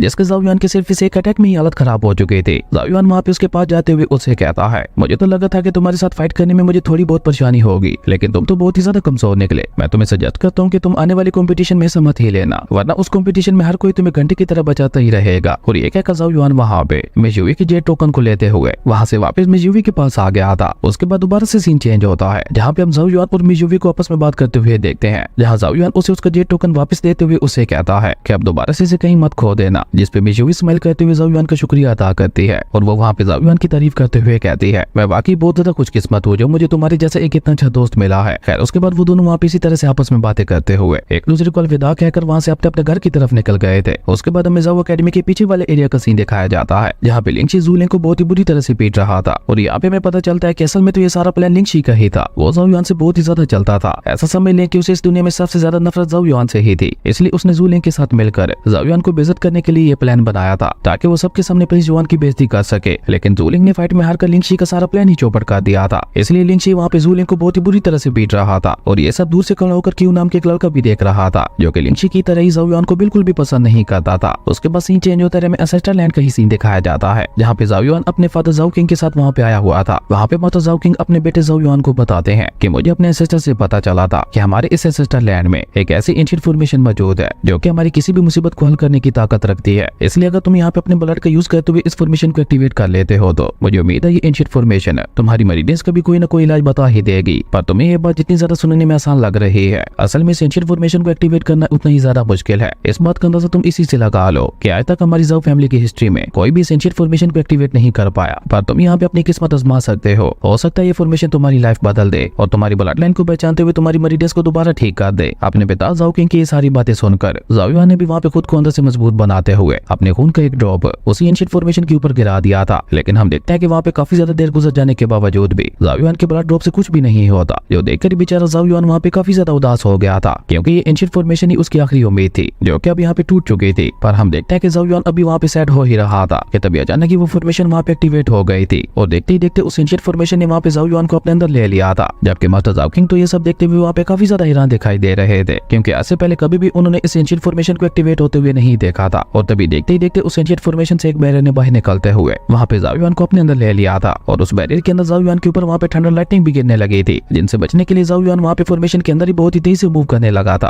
और साथ साथ वो वहाँ पे अपने पिता से सवाल करते हुए ये भी पूछ रहा था, फादर आखिर यहाँ पे ये सब क्या हो रहा है, क्या ये फॉर्मेशन मेरा किसी तरह का टेस्ट ले रही है। जिस पे मिस्टर ज़ाओ किंग भी वहाँ पे थोड़ा घबराते हुए अपने बेटे से कहते हैं कि मुझे इसके बारे में कुछ भी नहीं पता, क्योंकि आज से पहले कोई भी हमारी फैमिली में इस एंशिएंट फॉर्मेशन को एक्टिवेट नहीं कर पाया। वहीं धीरे धीरे अब वहाँ पे थंडर लाइटनिंग की एनर्जी और भी ज्यादा बढ़ती जा रही थी, जिनसे बच पाना अब ज़ाओ युआन के लिए भी वहाँ पे बहुत ज्यादा मुश्किल होता जा रहा था, जिसकी वजह से धीरे धीरे ज़ाओ युआन की हालत भी वहाँ पे खराब होने लगी थी। जो देखकर मास्टर ज़ाओ किंग जल्दी से अपने बेटे से कहते हैं कि अगर ऐसा ही चलता रहा तो यहाँ पे बहुत जल्द तुम्हारी मौत हो जाएगी, इसलिए जल्दी से इस फॉर्मेशन से बाहर आ जाओ, हम तुम्हारी मरीडियंस को ठीक करने का कोई और रास्ता ढूंढ लेंगे। जबकि ज़ाओ युआन ने वहाँ पे ऐसा करने से साफ साफ मना कर दिया था, क्योंकि आज उसने यहाँ पे ठान ली थी कि वो अपने मरीडियंस को ठीक करके इस फॉर्मेशन से बाहर आएगा। पर तभी अचानक ही वहाँ पे उसके ऊपर थंडर लाइटनिंग का एक बहुत ही खतरनाक अटैक होता है, जिसकी वजह से ज़ाओ युआन वहीं पे गिरते हुए बेहोश हो गया था। लेकिन जैसे ज़ाओ युआन वहाँ पे उस फॉर्मेशन के अंदर बेहोश होता है तो उसे अपनी फैमिली के ऊपर हुए अत्याचारों के बारे में याद आने लगा था। उसे अपनी माँ का रोता हुआ चेहरा दिखाई दे रहा था और अपने फादर का कटा हुआ हाथ। ये सब देखते हुए ज़ाओ युआन का गुस्सा वहाँ पे बहुत ज्यादा बढ़ता जा रहा था और वो अचानक ही वहाँ पे होश में आते हुए दोबारा वहाँ पे खड़ा होकर गुस्से से कहता है कि आज चाहे कुछ भी हो जाए मैं हार नहीं मानूंगा, क्योंकि मैं अपनी फैमिली का फ्यूचर हूँ और मैं अपनी फैमिली के ऊपर अब कोई भी जुल्म नहीं होने दूंगा। पर अभी ज़ाओ युआन वहाँ पे ये सब कह ही रहा था कि तभी वो लाइटिंग एनर्जी दोबारा वहाँ पे ज़ाओ युआन के ऊपर गिरने लगी थी। पर ज़ाओ युआन था कि वहाँ पे अपनी हार मान ही नहीं रहा था। इवन अब तो उसकी हालत वहाँ पे इतनी ज्यादा खराब हो चुकी थी कि उसे वहाँ पे सीधा खड़ा भी नहीं हुआ जा रहा था। वहीं अपने बेटे की ऐसी हालत देखकर मास्टर ज़ाओ किंग को भी वहाँ पे अपने बेटे के लिए बहुत ज्यादा बुरा लग रहा था, इसलिए वो वहाँ पे अपने स्पीयर का यूज करते हुए उस फॉर्मेशन को बाइस से तोड़ने की कोशिश करने लगे थे। पर हम देखते हैं कि उस फॉर्मेशन के ऊपर उनके किसी भी अटैक का कोई भी असर नहीं हो रहा था। वहीं फॉर्मेशन के अंदर ज़ाओ युआन वहाँ पे चलाते हुए कहता है, मैं ऐसे हार नहीं मानने वाला जब तक मैं अपनी मरीडियंस को ठीक नहीं करवा लेता। मैं यहाँ से बाहर नहीं जाने वाला, फिर चाहे तुम यहाँ पे मेरी जान ही क्यों न ले लो। और असल में यही तो ज़ाओ युआन का टेस्ट था। वो फॉर्मेशन देखना चाहती थी कि ज़ाओ युआन गिव अप करता है या नहीं, लेकिन अब उस फॉर्मेशन को भी वहाँ पे पता चल चुका था कि भले ही ज़ाओ युआन की यहाँ पे जान ही क्यों न चली जाए, लेकिन वो अपनी हार नहीं मानने वाला। इसलिए अचानक ही वहाँ पे एक बहुत बड़े ब्लास्ट के साथ ज़ाओ युआन टेलीपोर्ट होता हुआ किसी अलग ही जगह पे आ गया था। ये एक पूरी अलग दुनिया थी जो कि वहाँ पे ज़ाओ युआन को बहुत ही ज्यादा अजीब लग रही थी और ऊपर से ज़ाओ युआन को वहाँ पे कुछ समझ ही नहीं आ रहा था कि आखिर उसे उस फॉर्मेशन ने यहाँ पे क्यों भेजा। जबकि वहीं दूसरी तरफ हम मास्टर ज़ाओ किंग को भी देखते हैं जो कि वहाँ पे अपने बेटे के लिए काफी ज्यादा परेशान दिखाई दे रहे थे। वो वहाँ पे जोर जोर से अपने बेटे का नाम चलाते हुए कहने लगे थे, ज़ाओ युआन मेरे बेटे तुम कहाँ चले गए। वहीं दूसरी तरफ ज़ाओ युआन अभी उस जगह के बारे में कुछ सोच ही रहा था कि तभी उसकी नजर वहाँ पे अपने पीछे खड़ी एक लड़की के ऊपर पड़ती है जो कि वहाँ पे ज़ाओ युआन को देखकर उसके पास आते हुए उससे कहती है कि अगर तुम अपनी किस्मत बदलना चाहते हो तो मेरे पीछे आओ। वहीं उस लड़की की ये बात सुनकर तो ज़ाओ युआन वहाँ पे और भी ज्यादा कंफ्यूज हो गया था। वो कंफ्यूज होते हुए अपने मन में कहता है कि आखिर ये लड़की है कौन और ये कैसी अजीब सी बातें कर रही है, और भला इसे कैसे पता चला कि मैं यहाँ पे अपनी किस्मत को चेंज करने के लिए आया हूँ। और यही सब सोचते हुए ज़ाओ युआन वहाँ पे लगातार उस लड़की जिसका नाम याओ याओ था उसे घूरने लगा था। तभी अचानक ज़ाओ युआन वहाँ पे खुद को शांत करवाते हुए मैं याओ याओ से सवाल करते हुए पूछता है, क्या आप मुझे बता सकते हैं कि अभी मैं कहाँ पे हूँ? क्योंकि अभी थोड़ी देर पहले तो मैं अपने फादर के साथ अपने एंसेस्टर लैंड पे था, फिर अचानक से मैं यहाँ पे कैसे आ गया? ज़ाओ युआन की ये बात सुनकर भी याओ याओ भी वहाँ पे कुछ सोचते हुए कहती है, तो इसका मतलब है कि ग्रैंडपा ने मुझसे जो बोला था वो सब सच था। वाकई मुझे यहाँ पे एक लड़का मिल गया है जो कि बिल्कुल वैसा ही है जैसा ग्रैंडपा ने कहा था। और ये सब सोचकर वो लड़की वहाँ पे ज़ाओ युआन से बस इतना ही कहती है कि चुपचाप मेरे पीछे आओ, थोड़ी ही देर में तुम्हें अपने सारे सवालों के जवाब मिल जाएंगे। याओ याओ की ये बात सुनकर ज़ाओ युआन भी वहाँ पे कुछ सोचते हुए चुपचाप वहाँ पे उस लड़की के पीछे जाने लगा था। और तभी अचानक ज़ाओ युआन वहाँ पे एक बार फिर से मिस याओ याओ से सवाल करते हुए पूछता है, मिस क्या मुझे अपना नाम बता सकते हैं ताकि हम दोनों को यहाँ पे आपस में बात करने में आसानी हो सके? लेकिन मिस याओ याओ ने तो उसे वहाँ पे अपना नाम बताने से भी मना कर दिया था। और तभी मिस याओ अपने पेट जो कि एक डॉगी था उसे कहती है, टुंग टुंग जल्दी चलो, ग्रैंडपा हमारा वेट कर रहे होंगे। वहीं ज़ाओ युआन को वो वहाँ पे बहुत ही ज्यादा क्यूट लगता है, इसलिए जैसे ही वो उसे वहाँ पे छूने की कोशिश करता है तो लेकिन टुनटुन ने वहाँ पे गुस्से से पास में ही पड़ी एक बहुत बड़ी चट्टान के ऊपर अटैक करते हुए उसे वहाँ पे राख में बदल दिया था। और टुनटुन की ऐसी खतरनाक पावर को देखकर तो बेचारा ज़ाओ युआन भी वहाँ पे थोड़ा डर गया था। लेकिन अब क्योंकि ज़ाओ युआन के पास उनके पीछे जाने के अलावा और कोई भी रास्ता नहीं था, इसलिए ज़ाओ युआन भी वहाँ पे मिस याओ का पीछा करते हुए उसके पीछे जाने लगा था। उसके बाद सीन चेंज होता है, हमें उसी जंगल के बीचों बीच एक छोटा सा घर दिखाया जाता है। और ये घर किसी और का नहीं बल्कि मिस याओ का ही था, जो कि ज़ाओ युआन को अपने साथ लेकर वहाँ पे पहुंच चुकी थी। और मिस याओ वहाँ पे अपने ग्रैंडफादर के पास आकर उन्हें वहाँ पे बताती है, ग्रैंडफादर जैसा कि आपने बोला था मैं उस लड़की को अपने साथ ले आई हूँ। अपनी पोती की ये बात सुनकर उसके ग्रैंडफादर भी वहाँ पे ज़ाओ युआन को वहाँ पे बहुत ही गौर से देखते हुए उसे कहते हैं, तो तुम ही हो वो लड़के जिसे होली ड्रैगन स्पिरिट ने चुना था। पर कितने अफसोस की बात है कि उस होली ड्रैगन स्पिरिट को तुमसे बचपन में ही छीन लिया गया था, और तब से लेकर अब तक तुम्हारी लाइफ बहुत ही मुश्किल से भरी हुई रही है। और सिर्फ इतना ही नहीं, तुम्हारी बॉडी के अंदर ड्रैगन पॉइजन भी मौजूद है, जो कि हर 3 सालों बाद तुम्हारी बॉडी के ऊपर एक बहुत खतरनाक अटैक करता है। और उसके हर एक अटैक के बाद तुम्हारी हालत और भी ज्यादा खराब होती चली जा रही है। इससे ज्यादा दुख की बात क्या ही होगी कि जिसे हेवन की तरफ से चुना गया था उसे एक यूजलेस पर्सन बना दिया गया। वहीं ज़ाओ युआन तो अपने बारे में ये सब सुनकर वहाँ पे बहुत ही ज्यादा हैरान दिखाई दे रहा था। और साथ ही साथ ज़ाओ युआन वहाँ पे उस ओल्ड मास्टर से इंप्रेस होते हुए अपने मन में ये भी कह रहा था कि ये ओल्ड मास्टर तो मुझे बहुत ही ज्यादा पावरफुल पर्सन दिखाई दे रहे हैं, जिन्होंने सिर्फ एक नजर में ही मेरे बारे में सब कुछ पता लगा लिया। और अगर इन्होंने यहाँ पे मेरी प्रॉब्लम के बारे में पता लगा लिया है तो इनके पास मेरी बीमारी का भी कोई ना कोई इलाज जरूर होगा। और ये सोचकर ज़ाओ युआन वहाँ पे बहुत ही रिस्पेक्ट से उस ओल्ड मास्टर के सामने झुकते हुए उन्हें वहाँ पे ग्रीट करता है, और उसी के साथ साथ अपने बारे में ओल्ड मास्टर को सब कुछ बता देता है। जिसपे वो ओल्ड मास्टर भी वहाँ पे अपनी जगह से खड़ा होते हुए ज़ाओ युआन से कहता है, लड़के मैं ये बात अच्छी तरह से जानता हूँ कि तुम्हें मेरी मदद की जरूरत है। तुम्हारी बॉडी के अंदर 8 मरीडियंस मिसिंग है और तुम चाहते हो कि मैं तुम्हारी उन 8 मरीडियंस को ठीक करने में तुम्हारी मदद करूँ। लेकिन ये कहकर वो ओल्ड मास्टर अचानक कि वहाँ पे कोल्ड टून में ज़ाओ युआन से कहते हैं, लेकिन मैं तुम्हारी मदद करूँ क्यों? और मान लो अगर मैं यहाँ पे तुम्हारी मदद कर भी देता हूँ तो उसके बदले में तुम मेरे लिए क्या करोगे? तुम्हें ऐसी क्या खास बात है जो मैं यहाँ पे तुम्हारी मदद करूँ? जिसपे हम देखते हैं कि ज़ाओ युआन भी वहाँ पे सीरियस होते हुए उस ओल्ड मास्टर से कहता है कि अभी तो मैं भले ही बहुत ज्यादा कमजोर हूँ, लेकिन सीनियर मैं आपसे वादा करता हूँ कि जब मैं फ्यूचर में ताकतवर हो जाऊंगा तब आप मुझे जो करने के लिए बोलेंगे वो मैं आपके लिए करूंगा। और मैं ये बात भी जानता हूँ कि आप यहाँ पे मेरा ही वेट कर रहे थे। ज़ाओ युआन अभी वहाँ पे ये सब कह ही रहा था कि तभी हम देखते हैं कि ओल्ड मास्टर ने अचानक वहाँ पे अपनी पावर का यूज करते हुए एक ही झटके में ज़ाओ युआन को वहाँ पे अपने पास बुला लिया था। और वो वहाँ पे ज़ाओ युआन की आंखों में आंखें डालकर कोल्ड टोन में दोबारा उससे सवाल करते हुए पूछते हैं, बच्चे तुम्हें ऐसा क्यों लगता है कि मैं यहाँ पे तुम्हारा वेट कर रहा था? जिसपे ज़ाओ युआन वहाँ पे ओल्ड मास्टर को जवाब देते हुए बताता है कि मुझे ये तो नहीं पता कि आखिर आप मेरा यहाँ पे वेट क्यों कर रहे थे, लेकिन बस मुझे अंदर से फीलिंग आ रही है कि आप यहाँ पे मेरा ही इंतजार कर रहे थे। और रही बात कि मेरे अंदर क्या खास बात है, तो ये आप मुझसे बेहतर जानते होंगे, क्योंकि मेरे अंदर ऐसी कोई खास बात तो जरूर होगी जिसकी वजह से आप जैसे एक महान मास्टर को यहाँ पे मेरा वेट करना पड़ा। ज़ाओ युआन की ये सारी बातें सुनकर वो ओल्ड मास्टर वहाँ पे ज़ाओ युआन से काफी ज्यादा इंप्रेस दिखाई दे रहे थे। इवन अब तो उन्होंने वहाँ पे ज़ाओ युआन को छोड़ भी दिया था। और वो दोबारा वहाँ पे ज़ाओ युआन से कहते हैं कि अभी तो तुम इस काबिल भी नहीं हो कि तुम अपनी भी रक्षा कर सको, लेकिन चलो जब किस्मत तुम्हें मेरे पास ले ही आई है तो मैं भी किस्मत के ऊपर यकीन कर ही लेता हूँ। तो बताओ मुझे, अगर मैं तुम्हारी मरीजस को ठीक कर देता हूँ तो उसके बदले में तुम मेरे लिए क्या करोगे? जिसपे हम देखते हैं कि ज़ाओ युआन वहाँ पे एक बार फिर से उस ओल्ड मास्टर को ग्रीट करते हुए कहता है कि आप जो बोलेंगे वो मैं करने के लिए तैयार हूँ। जिसपे वो ओल्ड मास्टर अपनी बेटी में याओ याओ की तरफ देखते हुए ज़ाओ युआन से कहते हैं कि मैं चाहता हूँ कि तुम्हारी मरीजस को ठीक करने के बदले में तुम मेरी पोती याओ याओ को यहाँ से अपने साथ ले जाओगे और हमेशा उसकी रक्षा करोगे। वहीं उस ओल्ड मास्टर की ये बात सुनकर ज़ाओ युआन से भी ज्यादा बड़ा झटका तो याओ याओ को लगता है। और वो वहाँ पे अपने ग्रैंडफादर को ऐसा करने के लिए मना भी करने लगी थी और वो वहाँ पे अपने ग्रैंडफादर के साथ ही रुकने की जिद कर रही थी। लेकिन हम देखते हैं कि उसके ग्रैंडफादर उसे वहाँ पे समझाते हुए कहते हैं, मेरी बेटी मैं भी तुम्हें खुद से अलग तो नहीं करना चाहता, लेकिन हमारी किस्मत में यही लिखा है तुम्हें मुझसे अलग होना ही होगा, क्योंकि फ्यूचर में मेरे ऊपर जो मुसीबत आने वाली है उसके चलते मैं तुम्हें अपने साथ नहीं रख सकता, इसलिए तुम्हें इस लड़के के साथ ही जाना होगा। जिसपे मैं याओ अपने ग्रैंडफादर से कहती है, पर ग्रैंडफादर ये लड़का तो बहुत ही ज्यादा कमजोर है, ये तो अपनी भी रक्षा नहीं कर सकता, फिर भले ये मेरी रक्षा क्या ही करेगा। मैं याओ की ये बात सुनकर उसके ग्रैंडफादर उसे कहते हैं कि मैं जानता हूँ ये लड़का बहुत ही ज्यादा कमजोर है, पर इसके फ्यूचर के बारे में ना तो तुम जानती हो और ना ही मैं, इसलिए जो किस्मत चाहती है हमें वही करना होगा। अपने ग्रैंडफादर की ये बात सुनकर मिस जाओ याओ वहाँ पे उदास होते हुए अपने ग्रैंडफादर से पूछती है, ग्रैंडफादर क्या कभी मैं आपसे दोबारा मिल पाऊंगी? जिसपे हम देखते हैं कि ग्रैंडफादर वहाँ पे चुप हो गए थे। वो अपनी ग्रैंड डॉटर को वहाँ पे कोई भी जवाब नहीं देते, जैसे ये साफ साफ जाहिर हो रहा था कि उनके ऊपर जो मुसीबत आने वाली है वो उनकी जिंदगी और मौत से जुड़ी हुई है। हो सकता है उस मुसीबत का सामना करते हुए उनकी जान भी चली जाए। और तभी वो ओल्ड मास्टर वहाँ पे ज़ाओ युआन से सवाल करते हुए पूछते हैं, लड़के तुम बताओ तुम्हारा इस बारे में क्या कहना है? जिसपे ज़ाओ युआन भी वहाँ पे सीरियस होते हुए उस ओल्ड मास्टर को जवाब देते हुए बताता है कि आप दोनों बिल्कुल ठीक कह रहे हैं कि अभी मैं बहुत ज्यादा कमजोर हूँ, इवन अभी तक मैं सही से अपनी रक्षा भी नहीं कर सकता, लेकिन मैं यहाँ पे आपसे वादा करता हूँ अगर आप अपनी पोती की जिम्मेदारी मेरे ऊपर छोड़ते हैं तो मैं उसे बचाने के लिए अपनी जान तक को भी दांव पे लगा दूंगा, लेकिन मैं उसे कुछ नहीं होने दूंगा। ज़ाओ युआन की ये बात सुनकर वो ओल्ड मास्टर वहाँ पे ज़ाओ युआन से बहुत ज्यादा इंप्रेस हो गए थे, इवन उनके फेस पे एक स्माइल भी आ गई थी, क्योंकि जैसा उन्होंने सोचा था और जिस तरह के लड़के की उन्हें तलाश थी ज़ाओ युआन बिल्कुल वैसा ही था जो कि अपनों की हिफाजत करने के लिए अपनी जान तक भी दे सकता था। और तभी वो ओल्ड मास्टर वहाँ पे स्माइल करते हुए ज़ाओ युआन से कहते हैं, ओके अगर ऐसी बात है तो ठीक है, अब सबसे पहले मुझे तुम्हारी मर्जियस को ठीक करना होगा। और ये कहते साथ ही वो ओल्ड मास्टर वहाँ पे एक चुटकी बजाते हैं, जिसके चलते हम देखते हैं कि वहाँ पे ज़ाओ युआन के नीचे एक पोर्टल बन गया था और ज़ाओ युआन बेचारा वहाँ पे कुछ समय पाता वो सीधा वहाँ पे उस पोर्टल के अंदर गिर गया था। वहीं ज़ाओ युआन उस पोर्टल से होता हुआ एक डार्क रियलम में आ गया था, जहाँ पे ज़ाओ युआन को कुछ समझ ही नहीं आ रही थी कि आखिर ओल्ड मास्टर ने अचानक उसे यहाँ पे इस तरह से क्यों भेज दिया। पर ज़ाओ युआन इन सारी बातों को अपनी ज़हन से बाहर निकालते हुए चुपचाप वहाँ पे उस डार्क रियलम में आगे बढ़ने लगा था। लेकिन अभी ज़ाओ युआन वहाँ से आगे बढ़ ही रहा था कि तभी एक रेड मोस्टर ने अचानक उसके सामने आते हुए वहाँ पे उसके ऊपर हमला कर दिया था। लेकिन हम देखते हैं कि ज़ाओ युआन वहाँ पे उस मोस्टर के सभी हमलों को रोकते हुए अपने बुल मार्क की ताकत का यूज करते हुए उस रेड मोस्टर के ऊपर एक बहुत ही ज्यादा खतरनाक हमला करके उसे वहीं पे खत्म कर देता है। और जैसे ही वो रेड मोस्टर वहाँ पे खत्म होता है तो उसकी रेड एनर्जी सीधा वहाँ पे ज़ाओ युआन की बॉडी के अंदर चली गई थी। और जैसे ही वो रेड एनर्जी वहाँ पे ज़ाओ युआन की बॉडी के अंदर एंटर होती है तो आज पहली बार ज़ाओ युआन को वहाँ पे अपनी बॉडी के अंदर अपनी मेरिडियंस महसूस होती है, जिसका मतलब था कि वो रेड एनर्जी वहाँ पे ज़ाओ युआन की मेरिडियंस को ठीक कर रही थी। और यहाँ पे ज़ाओ युआन को ओल्ड मास्टर का सारा प्लान भी समझ आ गया था। असल में वो यहाँ पे इन रेड मोस्टर्स के साथ भिड़वाते हुए उसकी मेरिडियंस को ठीक करना चाहते थे, लेकिन उसके लिए ज़ाओ युआन को वहाँ पे काफी सारे रेड मोस्टर्स को हराना था। इसलिए ज़ाओ युआन भी वहाँ पे उन रेड मोस्टर्स का सामना करने के लिए वहाँ पे तैयार हो गया था। और जैसे ज़ाओ युआन वहाँ से थोड़ा और आगे बढ़ता है तो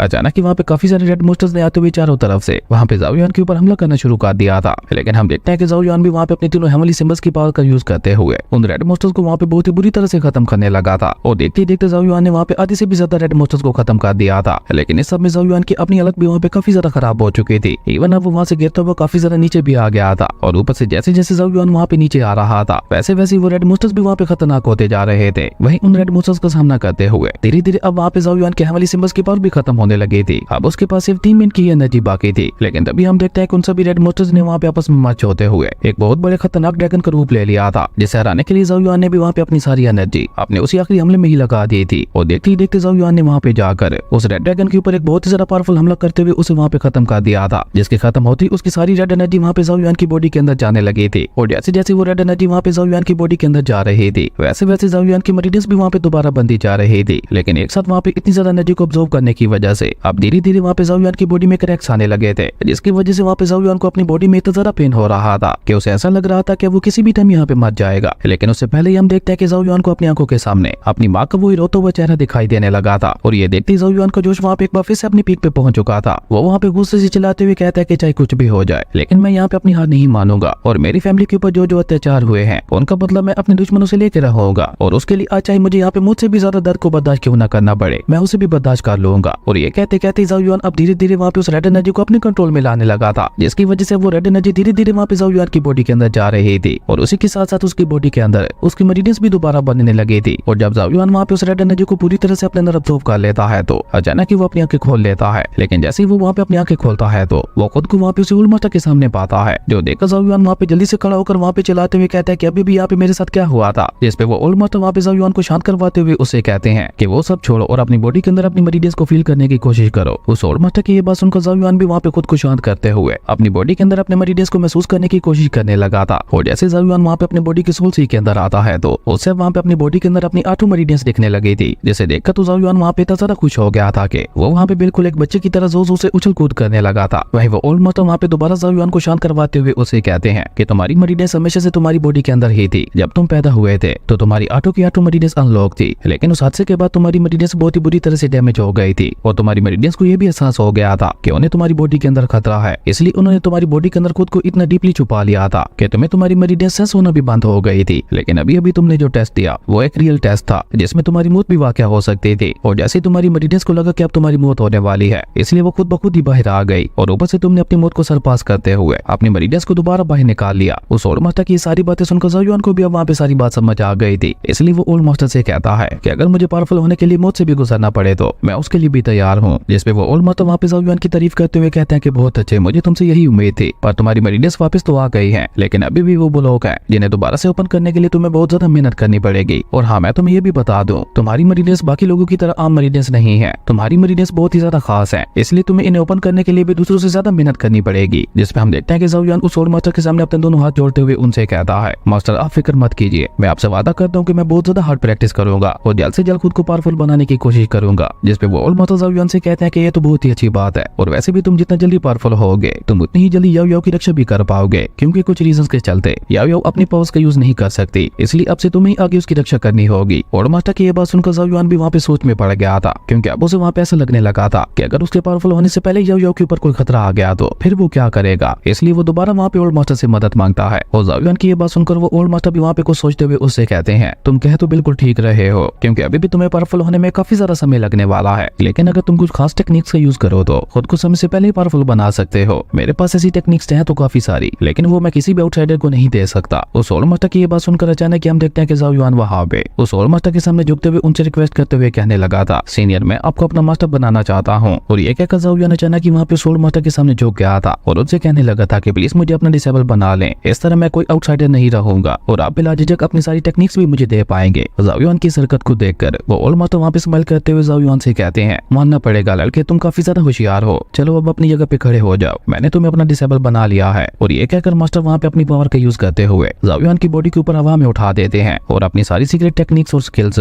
वहाँ पे ज़ाओ युआन की बॉडी के अंदर डालने लगे थे। और साथ साथ वो वहाँ पे ज़ाओ युआन से ये भी कह रहे थे, किस्मत ने तुम्हें एक और मौका दिया है, इसका भरपूर फायदा उठाना, क्योंकि पिछली बार तुम्हारे साथ जो हादसा हुआ था वो तुम्हारे बस में नहीं था, लेकिन अब सब कुछ तुम्हारे बस में है। खैर अपनी सारी टेक्निक्स और स्किल्स वहाँ पे ज़ाओ युआन की बॉडी के अंदर डालने के बाद मास्टर उसे बताते हैं कि ये सभी टेक्निक्स और स्किल्स बहुत ही ज्यादा खतरनाक और पावरफुल है, जिनके इस्तेमाल तुम सिर्फ तभी कर पाओगे जब तुम अपनी आठों की आठों मरीडियस पर लॉक कर लोगे। लेकिन उन सभी टेक्निक्स में से एक ऐसी टेक्निक भी है जिन्हें तुम अपनी मरीडियस के पार के बगैर भी प्रैक्टिस कर सकते हो, जिसका नाम है dragon breath technique. Old master की ये बात सुनकर ज़ाओ युआन वहाँ पे एक बार फिर से उनके सामने अपने हाथ जोड़ते हुए उनका शुक्रिया अदा करने लगा था, क्योंकि ओल्ड मास्टर ने आज उसकी पूरी लाइफ ही बदल दी थी। लेकिन तभी हम देखते हैं कि ओल्ड मास्टर वहाँ पे ज़ाओ युआन से एक और सवाल करते हुए पूछते हैं कि जब तुम डार्क रियलम के अंदर उन रेड मॉन्स्टर्स के साथ फाइट कर रहे थे तब मैंने देखा था कि तुम वहाँ पे कुछ हेवनली सिंबल्स का यूज कर रहे थे, तो क्या तुम्हें उन हेवनली सिंबल्स में कुछ दिलचस्पी है। जिसपे ज़ाओ युआन हाँ में अपने सारे हिलाते हुए अपने मास्टर को बताता है कि हाँ अभी तक वही हेवनली सिंबल्स ही तो मेरी पावर के एकमात्र सहारा रहे हैं। और अभी ज़ाओ युआन वहाँ पे ये सब क्या ही रहा था कि तभी हम देखते हैं कि ओल्ड मास्टर ने वहाँ पे ज़ाओ युआन को वहाँ पे अपनी एक और डिवाइन टेक्निक पास कर दी थी, जिसका नाम स्पिरिचुअल डिवाइन इंक टेक्निक था। ये डिवाइन टेक्निक फ्यूचर में ज़ाओ युआन के काफी ज्यादा काम आने वाली थी, उसके हेवनली सिंबल्स की पावर को बढ़ाने के लिए। और इन सभी टेक्निक्स को देने के बाद ओल्ड मास्टर वहाँ पे ज़ाओ युआन को अपना डिसेबल बनने की खुशी में एक डिवाइन पेन भी दे देते हैं, जो कि किसी ट्रायल से कम नहीं था। लेकिन अब क्योंकि ज़ाओ युआन ओल्ड मास्टर का डिसेबल बन चुका था तो ये उन्होंने गिफ्ट के तौर पर ज़ाओ युआन को दिया था। उस डिवाइन पेन का नाम था टियान युआन ब्रश,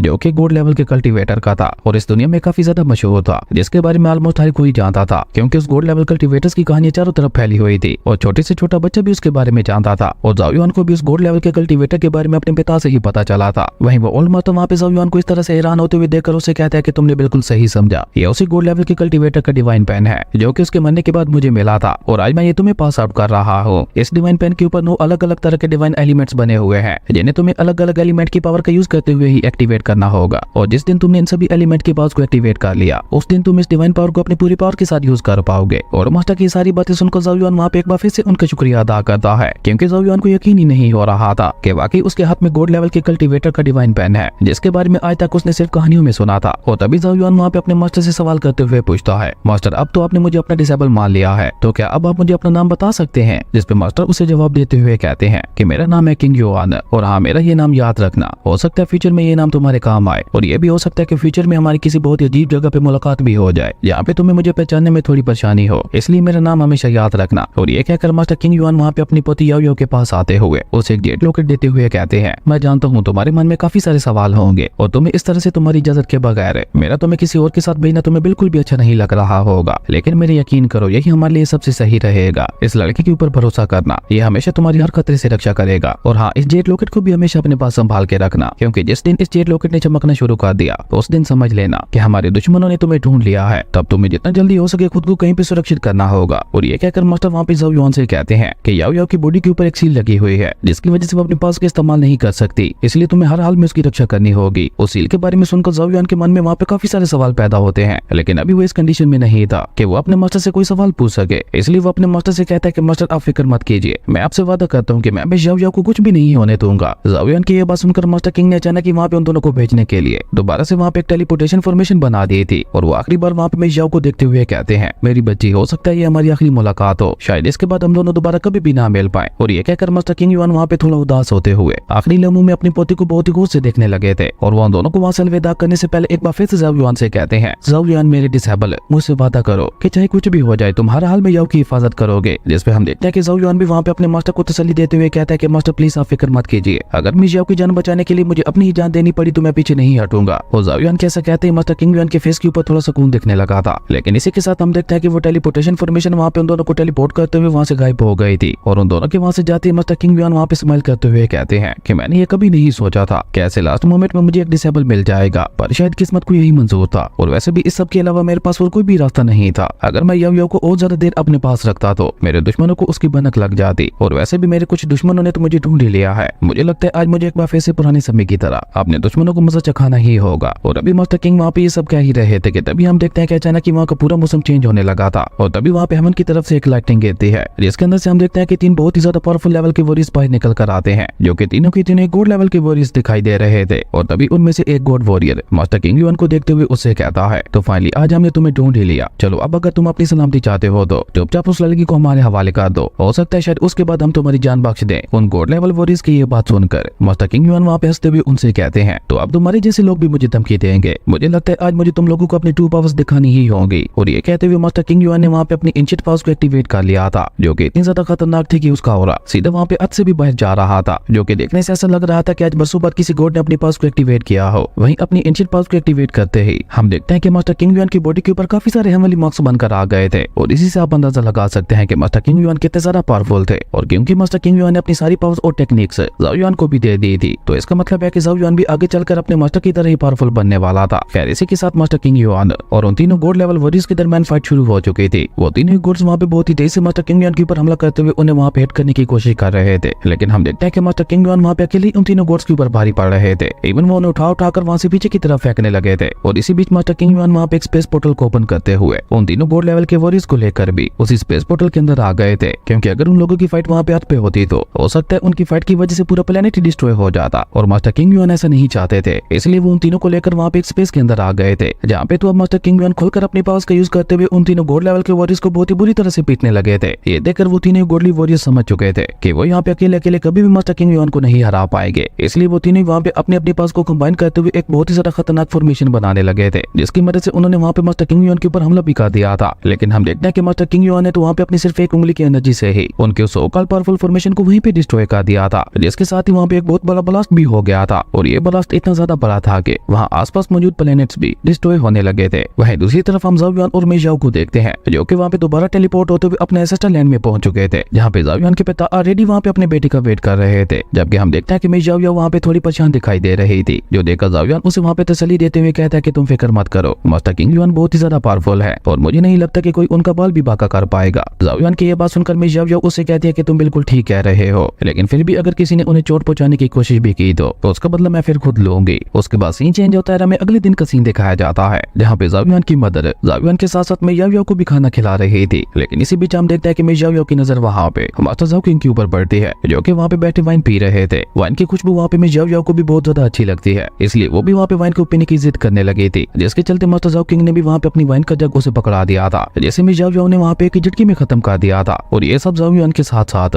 बाकी सभी भी आंखें फाड़े देख रहे थे। इवन ज़ाओ युआन की मदद जिनका नाम स्किन यो था, वो तो वहाँ पे अपने हस्बैंड के ऊपर बहुत ज्यादा गुस्सा भी करने लगी थी, क्योंकि उन्होंने एक लड़की को यहाँ पे वाइन पिला दी थी। लेकिन इसी बीच हम देखते हैं कि अचानक स्किन यो की हालत वहाँ पे खराब होने लगी थी, जो देखते हुए मेई याओ ने वहाँ पे अपने पास एक डेड लोटस फ्लावर को बाहर निकालते हुए उसे वहाँ पे स्किन यो को दे दिया था। जैसे स्किन यो लेने से थोड़ा हिचकिचा रही थी, पर ज़ाओ युआन के कहने पर उन्होंने वहाँ पे उस लोटस फ्लावर को ले लिया था, क्योंकि वो लोटस फ्लावर उन्हें हील करने में काफी ज्यादा मदद कर सकता था। और अभी वो सभी लोग वहाँ पे इसी तरह से खुशी के पल बिता ही रहे थे कि तभी हम देखते हैं कि एक सर्वेंट जल्दी से भागते हुए आकर वहाँ पे मास्टर ज़ाओ किंग को बताता है, मास्टर हेड मास्टर चू टियांग आपसे मिलने के लिए आए हुए हैं। अपने सर्वेंट की ये बात सुनकर मास्टर ज़ाओ किंग भी वहाँ पे थोड़ा सीरियस हो गए थे। उसके बाद सीन चेंज होता है, हमें ज़ाओ पैलेस के मेन हल्का सीन दिखाया जाता है, जहाँ हेड मास्टर चू टियांग मास्टर ज़ाओ किंग को ग्रीट करते हुए उन्हें बताते जाता है, मास्टर जैसा कि आप जानते हैं कि ऐसे ठीक 2 महीने बाद बिग कंपटीशन आने वाला है और अगर इस बार भी हमारी क्लास हार गई तो मास्टर ज़ू किंग इस मौके का फायदा उठाते हुए हमें दबाने की अपनी पूरी कोशिश करेगा और हो सकता है वो एकेडमी के मामले में इंटरफेयर करते हुए टैलेंटेड डिसेबल्स को भी आगे आने से रोके, क्योंकि वो एक बहुत ही घटिया किस्म का इंसान है जो कि अपने फायदे के लिए किसी भी हद तक जा सकता है। हेडमास्टर जूटियन की ये सारी बातें सुनकर मास्टर ज़ू किंग भी वहाँ पे सोच में पड़ गए थे, क्योंकि उन्हें भी वहाँ पे समझ नहीं आ रहा था कि आखिर ज़ू किंग का किया क्या जाए। लेकिन हम देखते हैं कि ज़ाओ युआन वहाँ पे बीच में आते हुए अपने पिता और अपने मास्टर को तसल्ली देते हुए कहता है कि आप दोनों फिक्र मत करें, बिग कंपटीशन के लिए अभी काफी ज्यादा समय बाकी है और मैं आपसे वादा करता हूँ कि मैं इस कंपटीशन को जीतकर अपनी क्लास को जितवा दूंगा। उसके बाद ज़ू किंग कुछ भी नहीं कर पाएगा। लेकिन हेडमास्टर चू भी ये बात अच्छी तरह से जानते थे कि ज़ाओ युआन की मरीनेस अभी तक अवेकन नहीं हुई, तो फिर भला वो अकेला ही बिग कंपटीशन को कैसे जीत सकता था। इसलिए मास्टर चू ने अपनी क्लास से मिस यूवी को चुना था उस बिग कंपटीशन के लिए, क्योंकि मिस यूवी अपनी क्लास की सबसे टैलेंटेड बच्ची थी। इवन उसने अपनी 6 मरीनेस को ओपन करते हुए उनके ऊपर मास्टरी भी हासिल कर ली थी। लेकिन हम देखते हैं कि ज़ाओ युआन भी वहाँ पे मास्टर चू को तसल्ली देते हुए कहता है कि मास्टर चू आप फिक्र मत कीजिए, मैं आपसे वादा करता हूँ कि इस बार का बिग कंपटीशन हमारी क्लास ही जीतेगी। जिसपे मास्टर चू भी उनका शुक्रिया अदा करते हुए वहाँ से चले गए थे। उसके बाद सीन चेंज होता है, हमें एक मार्केट का सीन दिखाया जाता है जहाँ पे मिस यूवी और ज़ाओ युआन दोनों बातें करते हुए वहाँ पे टहल रहे थे और वो दोनों ही वहाँ पे आने वाले कंपटीशन के बारे में बातें भी कर रहे थे। उन दोनों ने वहाँ पे इनर डिसेबल बनने का भी डिसाइड कर लिया था, जबकि हम देखते हैं कि दूसरी लिंची भी वहाँ पे उन दोनों के ऊपर नजर रखे हुए था और उसी के साथ मिस यूवी को वहाँ पे ज़ाओ युआन के इतने ज्यादा करीब देखकर उसे वहाँ पे बहुत ज्यादा जलन भी हो रही थी, क्योंकि वो अपने मन ही मन में मिस यूवी को बहुत ज्यादा पसंद करता था। लेकिन मिस यूवी के दिल में तो ज़ाओ युआन बसा हुआ था। तभी किन्ही भी वहाँ पे लिंची के पास आकर उसे वहाँ पे और ज्यादा भड़काते हुए कहता है कितने अफसोस की बात है कि मिस यूवी अपना टाइम उस बेकार के लड़के के साथ बर्बाद कर रही है। हालांकि उसे तो तुम्हारे जैसे एक टैलेंटेड लड़के के साथ होना चाहिए था, लेकिन यूवी अभी पूरी तरह से ज़ाओ युआन के पीछे पागल है। पर अगर तुम आने वाले बिग कंपटीशन के अंदर ज़ाओ युआन को सबके सामने बेइज्जत करते हुए उसे हरा दो तो तुम मिस यूवी की नजरों में आ सकते हो और हो सकता है तुम्हारे कमाल के टैलेंट को देखते हुए मिस यूवी तुम्हें पसंद भी करने लगे। जिसपे हम देखते हैं कि लिंची भी वहाँ पे किन्ही की बातों में आते हुए उसे कहता है कि चाहता तो मैं भी यही हूँ, लेकिन बिग कंपटीशन के अंदर किसका सामना किससे होगा ये हम लोग डिसाइड नहीं कर सकते। जिसपे किन्ही उसे कहता है कि तुम उसकी फिक्र मत करो, वो सारी अरेंजमेंट्स मैंने पहले से ही कर दी है। हम दोनों की तरह ज़ाओ युआन के और भी काफी सारे दुश्मन है जो कि उसे बिग कंपटीशन के अंदर हराने की अपनी पूरी कोशिश करेंगे। लेकिन अगर वो लोग ना हरा पाए तो उसके बाद ज़ाओ युआन के साथ फाइट करने की तुम्हारी बारी आएगी और तब तुम्हें मिस यूवी के सामने खुद को साबित करना होगा कि तुम उसके लिए ज़ाओ युआन से बहुत ही ज्यादा बेहतर हो। किन्ही की ये बात सुनकर तो लिंची वहाँ पे बहुत ही ज्यादा खुश हो गया था, क्योंकि वो तो न जाने कब से ही ज़ाओ युआन को मजा चखाना चाहता था और फाइनली अब उसे यह मौका बिग कंपटीशन के अंदर मिलने वाला था। वहीं किन्ही ने बिग कंपटीशन के बाद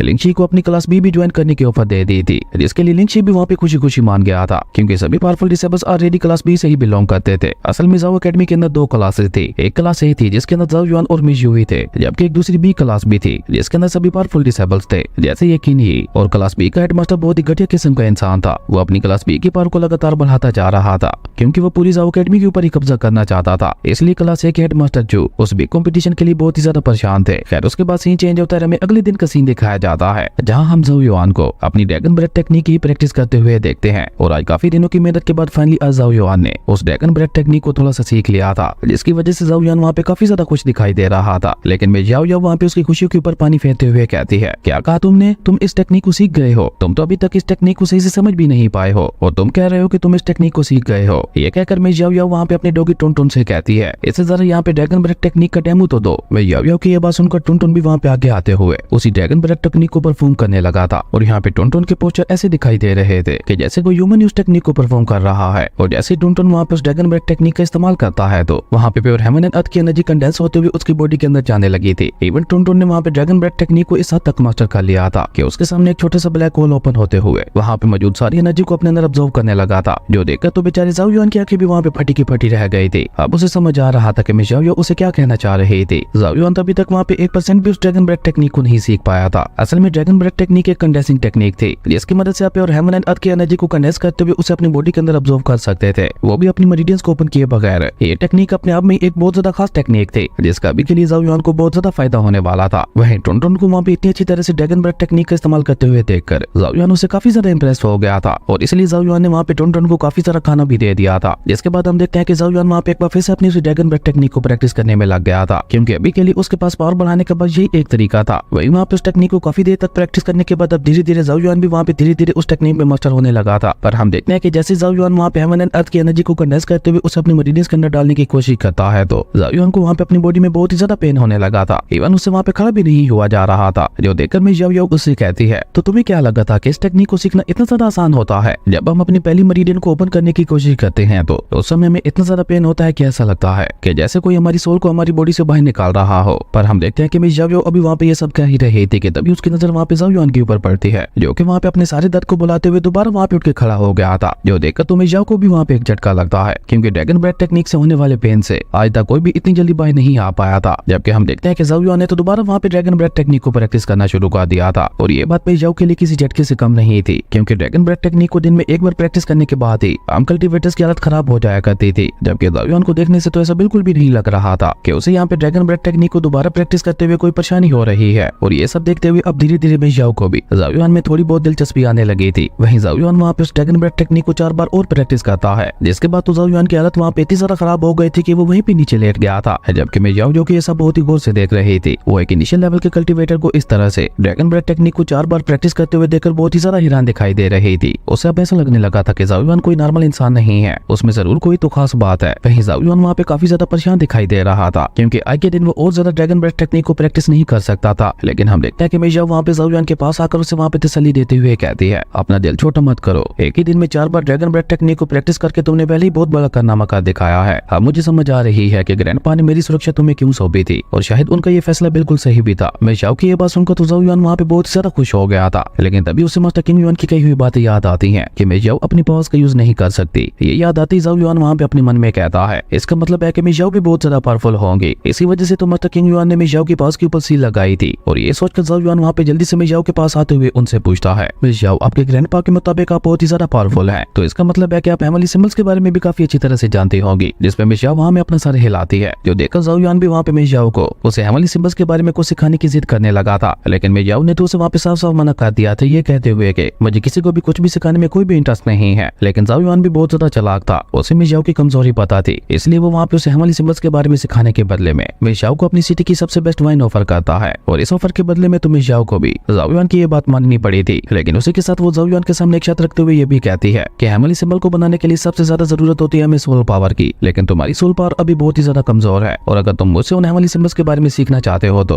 उसके लिए सबसे पहले तुम्हें अपनी सोल पावर को बढ़ाना होगा। मियाओ की ये बात सुनकर ज़ाओ युआन भी इसके लिए मान गया था। तो उसके बाद हमें अगले दिन का सीन दिखाया जाता है, जहाँ Zhao yuan master king yuan की बताई हुई एक टेक्निक के मुताबिक अपनी सोल पावर को बढ़ाने के लिए वहाँ पे प्रैक्टिस करने लगा था। और उस टेक्निक को प्रैक्टिस करते करते उसकी सोल वहाँ पे एक अलग रियलम में आ गई थी, जहाँ पे उसे अपने कानों में एक आवाज सुनाई देती है, जो कि वहाँ पे ज़ाओ युआन को बता रही थी कि अगर तुम इस टेक्निक को मास्टर करना चाहते हो तो तुम्हें यहाँ पे बने हुए 9 पोर्टल्स में से आगे बढ़ना होगा। जैसे तुम्हें अभी अपने सामने ये पोर्टल दिखाई दे रहा है, इससे होते हुए जब तुम आगे बढ़ोगे तो तुम लेवल 2 पे पहुंच जाओगे। पर हाँ, मेरी एक और बात याद रखना, जैसे जैसे तुम आगे बढ़ते जाओगे वैसे वैसे तुम्हारे ऊपर प्रेशर भी बहुत ज्यादा बढ़ता जाएगा, और जिस दिन तुमने सभी पोर्टल्स को पार कर लिया उस दिन समझ जाना कि तुम्हारी सोल पावर तुम्हारे पीक पे पहुंच चुकी है। पर मैं तुम्हें पहले ही सुधार कर देना चाहता हूँ, ये मेथड बहुत ही ज्यादा तकलीफदेह होने वाला है। लेकिन ज़ाओ युआन तो पावरफुल होने के लिए किसी भी दर्द को बर्दाश्त कर सकता था, इसलिए हम देखते हैं कि ज़ाओ युआन वहाँ पे ज्यादा ना सोचते हुए जल्दी से वहाँ पे आगे बढ़ते हुए सीधा पहले वाले पोर्टल के अंदर चला गया था। और जैसे वो उस पोर्टल से होते हुए सेकंड लेवल के ऊपर आता है तो वाकई वहाँ पे उसकी सोल के ऊपर प्रेशर बढ़ गया था। और अभी ज़ाओ युआन को वहाँ पे आई हुई थोड़ी ही देर गुजरी थी कि उसकी सोल के ऊपर प्रेशर इतना ज्यादा बढ़ गया था कि अचानक ही हम देखते हैं कि उसकी सोल वहीं पे डिस्ट्रॉय हो गई थी। और ऐसा होते ही ज़ाओ युआन वहाँ से होता हुआ दोबारा पहले वाले लेवल के ऊपर आ गया था। और इस एक बार में ज़ाओ युआन को वहाँ पे बहुत ज्यादा तकलीफ हो रही थी, लेकिन ज़ाओ युआन भी हार मानने वालों में से कहा था। वो भी वहाँ पे खुद को अंदर से मजबूत बनाते हुए कहता है कि मुझे लगता है वो आवाज इसी दर्द के बारे में बात कर रही थी, पर मुझे चाहे यहाँ पे जितना मर्जी दर्द हो, मैं इस टेक्निक को यहाँ पे बार बार प्रैक्टिस करूंगा ताकि मैं जल्द से जल्द अपनी सोल पावर को बढ़ा सकूं। और ये कहकर ज़ाओ युआन दोबारा वहाँ पे आगे बढ़ते हुए एक बार फिर से ट्राई करने की कोशिश करता है, लेकिन रिजल्ट सेम ही रहता है। लेकिन हम देखते हैं कि ज़ाओ युआन भी वहाँ पे इतना ज्यादा दर्द होने के बावजूद भी बार बार वहाँ पे उस टेक्निक को प्रैक्टिस करने लगा था, पर उसका कोई भी फायदा नहीं हो रहा था, क्योंकि जैसे ही वो सेकंड लेवल के ऊपर जाता था तो उसकी सोल वहाँ के प्रेशर की वजह से वहीं पे डिस्ट्रॉय हो जाया करती थी। वहीं दूसरी तरफ हम मियाओ को देखते हैं, जो कि वहाँ पे ज़ाओ युआन की बॉडी के पास बैठे हुए उसके ऊपर नजर रखे हुए थे। लेकिन वहाँ पे सुबह से शाम हो चुकी थी, पर ज़ाओ युआन अभी भी वहाँ पे अपनी प्रैक्टिस में लगा हुआ था, जो देखकर तो अब धीरे धीरे मियाओ को भी वहाँ पे ज़ाओ युआन की चिंता होने लगी थी। पर मियाओ वहाँ पे कुछ कर पाती उससे पहले ही अचानक हम देखते हैं कि ज़ाओ युआन की बॉडी से बहुत ही ज्यादा पावरफुल एनर्जी रिलीज होने लगी थी, जिसका मतलब था कि ज़ाओ युआन ने सक्सेसफुली पहले वाले पोर्टल को पार कर लिया है और अब उसकी सोल सेकंड लेवल में भी सर्वाइव कर पा रही है। और इसी के साथ ज़ाओ युआन ने वहाँ पे अपनी आंखें भी खोल ली थी, जो देखकर मियाओ जल्दी से वहाँ पे ज़ाओ युआन से सवाल करते हुए पूछती है, तो इसका मतलब है कि तुमने सक्सेसफुली पहले वाले पोर्टल को पार कर लिया, पर मुझे ये बताओ कि तुम्हें इस पहले वाले पोर्टल को पार करने के लिए कितनी बार मरना पड़ा। जिस पे ज़ाओ युआन सीधे सीधा वहाँ पे मियाओ को जवाब देते हुए कहता है कि मुझे उस पहले पोर्टल को पार करने के लिए 90 से भी ज्यादा बार वहाँ पे मरना पड़ा। ज़ाओ युआन की ये बात सुनते ही मियाओ को वहाँ पे एक झटका लगता है, क्योंकि आज तक कोई भी लगातार इतनी ज्यादा देर इस टेक्निक को प्रैक्टिस नहीं कर पाया था। एक बार मरने के बाद ही लोगों की हालत इतनी ज्यादा खराब हो जाया करती थी कि वो दोबारा उस टेक्निक को प्रैक्टिस करने के बारे में सोचते भी नहीं थे। जबकि ज़ाओ युआन ने तो यहाँ पे एक ही दिन में 90 बार से भी ज्यादा मरते हुए पहले पोर्टल को पार कर लिया। ये बात भी किसी बड़े कारनामे से कम नहीं थी। और मियाओ के दिल में भी अब धीरे धीरे जाओ युआन की रिस्पेक्ट बढ़ने लगी थी। वो जाओ युआन के पास आते हुए उसे कहती है, अब जब तुम्हारी सोल पावर किसी हद तक पावरफुल हो गई है तो अब तुम अपने मास्टर के दिए हुए उस डिवाइन पेन का भी यूज कर सकते हो। जिसे बाहर निकलते हुए जैसे जाओ युआन वहाँ पे उसके अंदर अपनी सोल पावर डालता है तो उस डिवाइन पेन का पहले वाला हेवनली सिंबल एक्टिवेट हो गया था, जिसका मतलब था कि जाओ युआन उस डिवाइन पेन की 10% तक की पावर का यूज कर सकता था। अब जाओ युआन वहाँ पे उस डिवाइन पेन का यूज करते हुए किसी भी तरह का हेवनली सिंबल बना सकता था और उसके बनाए हुए आर्म से हेवनली सिंबल के अंदर भी बाकी हेवनली सिंबल्स के मुकाबले में 10 गुना ज्यादा पावर होने वाली थी। जो देखकर मिजाओ वहाँ पे जाओ युआन से कहते हैं कि अब तुम मुझसे सीखने के लायक हो गए हो। इसलिए सबसे पहले मिजाओ वहाँ पे जाओ युआन को एक टाइगर और हेवनली सिंबल के बारे में बताती है और उसे कोई वहाँ पे जाओ युआन से प्रैक्टिस करवाने लगी थी। लेकिन हम देखते हैं कि जाओ युआन वहाँ पे बार बार उस टाइगर और हेवनली सिंबल को बनाने में नाकाम हो रहा था, जिसकी वजह से मिजाओ उसे वहाँ पे साथ साथ डांट भी रही थी। लेकिन जाओ युआन भी हार मानने वालों में से कहा था। वो अगले 3 महीनों तक लगातार उस टाइगर और हेवनली सिंबल की प्रैक्टिस करता रहता है और साथ साथ वो अपनी ड्रैगन ब्रेथ टेक्निक के साथ साथ अपनी सोल पावर को बढ़ाने वाली टेक्निक का भी इस्तेमाल कर रहा था। और 3 महीनों तक लगातार इन टेक्निक्स को प्रैक्टिस करते हुए जाओ युआन काफी हद तक इन तीनों टेक्निक्स में मास्टरी हासिल कर चुका था। उसके बाद सीन चेंज होता है, हमें ग्रैंड कंपटीशन वाले दिन का ही सीन दिखाया जाता है जहाँ जाओ एकेडमी के सभी डिसेबल्स एक बैटल अरीना के अंदर आए हुए थे, क्योंकि यहीं पे जाओ एकेडमी का ग्रैंड कंपटीशन होने वाला था। और यहाँ पे पूरे 3 महीनों के बाद जाओ युआन की मिजुई के साथ मुलाकात हो रही थी और इन 3 महीनों के अंदर मिजुई ने भी बहुत ज्यादा हार्ड प्रैक्टिस करते हुए अपनी 7वीं मरीडियन को भी अनलॉक कर लिया था। जो देखकर जाओ युआन वहाँ पे उसकी तारीफ करते हुए कहने लगा था कि तुम तो वाकई बहुत ज्यादा कमाल की हो, जबकि मिजुई को भी जाओ युआन के अंदर एक नया बदलाव दिखाई दे रहा था। लेकिन वो क्या था ये अभी उसे भी सही से मालूम नहीं था। वहीं दूसरी तरफ जाओ युआन के सारे दुश्मन जिन्होंने आपस में हाथ मिला लिया था वो दूसरे खड़े होकर जाओ युआन के ऊपर नजर रखे हुए थे और बहुत ही गुस्से भरी नजरों से जाओ युआन को देख रहे थे। आज ऐसे वो लोग यहाँ पे ठान के आए थे कि वो जाओ युआन के इस कंपटीशन के अंदर बहुत ही बुरा हाल करने वाले हैं। जबकि हम देखते हैं कि क्लास बी का मास्टर भी वहाँ पे क्लास ए के मास्टर का मजाक उड़ाते हुए उसे कह रहा था कि इस कंपटीशन को करवाने की जरूरत ही क्या थी, हर साल तो ये कंपटीशन हमारी क्लास बी ही जीतती है और इस बार भी सेम वही रिजल्ट होगा। और इस बार अगर हमारी क्लास बी जीत जाती है तो पूरी जाओ एकेडमी हमारे कंट्रोल के अंदर आ जाएगी। लेकिन क्लास ए का मास्टर जो कि और कोई नहीं बल्कि मास्टर चू ही थे, वो क्लास बी के मास्टर से कहते हैं कि आपको इतनी जल्दी फैसला करने की कोई जरूरत नहीं है, अभी तक तो ये कंपटीशन शुरू भी नहीं हुआ, अभी कोई भी फैसला लेना जल्दबाजी होगी। लेकिन मास्टर चू ने ये सब कह तो दिया था पर फिर भी वो अंदर से काफी ज्यादा डरे हुए थे, क्योंकि वो क्लास बी की पावर से अच्छी तरह से वाकिफ थे। तब एक एल्डर वहाँ पे बैटल अरीना के अंदर आकर वहाँ पे अनाउंस करते हुए कहता है सबसे पहली फाइट यहाँ पे पी यून और जाओ युआन के दरमियान होगी। ये सुनते ही वो सभी डिसेबल्स वहाँ पे आपस में खुसर फुसर करने लगे थे। वो सभी आपस में बातें करते हुए कहने लगे थे कि पी यून तो एक बहुत ही ज्यादा पावरफुल डिसेबल है जिसने अपनी 3 मरीडियंस को भी ओपन कर लिया है, जबकि उसके मुकाबले में जाओ युआन ने तो अभी तक अपनी 1 मरीडियन को भी ओपन नहीं किया। यानी इस फाइट के रिजल्ट हम पहले ही प्रेडिक्ट कर सकते हैं। पी यून बहुत ही आसानी से जाओ युआन को इस फाइट में हरा देने वाला है और अगर जाओ युआन पहले ही फाइट हार गया तो वो तो इस बिग कंपटीशन से बाहर हो जाएगा। प्रिंस युआन की किस्मत वाकई बहुत ज्यादा खराब है। वहीं मिजुई को भी वहाँ पे जाओ युआन की बहुत ज्यादा चिंता हो रही थी, लेकिन क्योंकि वो भी इस बारे में कुछ नहीं कर सकती थी इसलिए वो जाओ युआन से बस इतना ही कहती है कि अपना ख्याल रखना। जिस पे जाओ युआन वहाँ पे एक स्माइल के साथ उसे कहता है कि तुम मेरी फिक्र मत करो, तुम देखना आज तुम्हें यहाँ पे एक बहुत बड़ा सरप्राइज मिलेगा। और ये कहते हुए जाओ युआन सीधा वहाँ से बैटल अरीना के अंदर आ गया था। जाओ युआन को बैटल अरीना के अंदर आते हुए देखकर पी यून भी वहाँ पे बहुत ही कूल तरीके से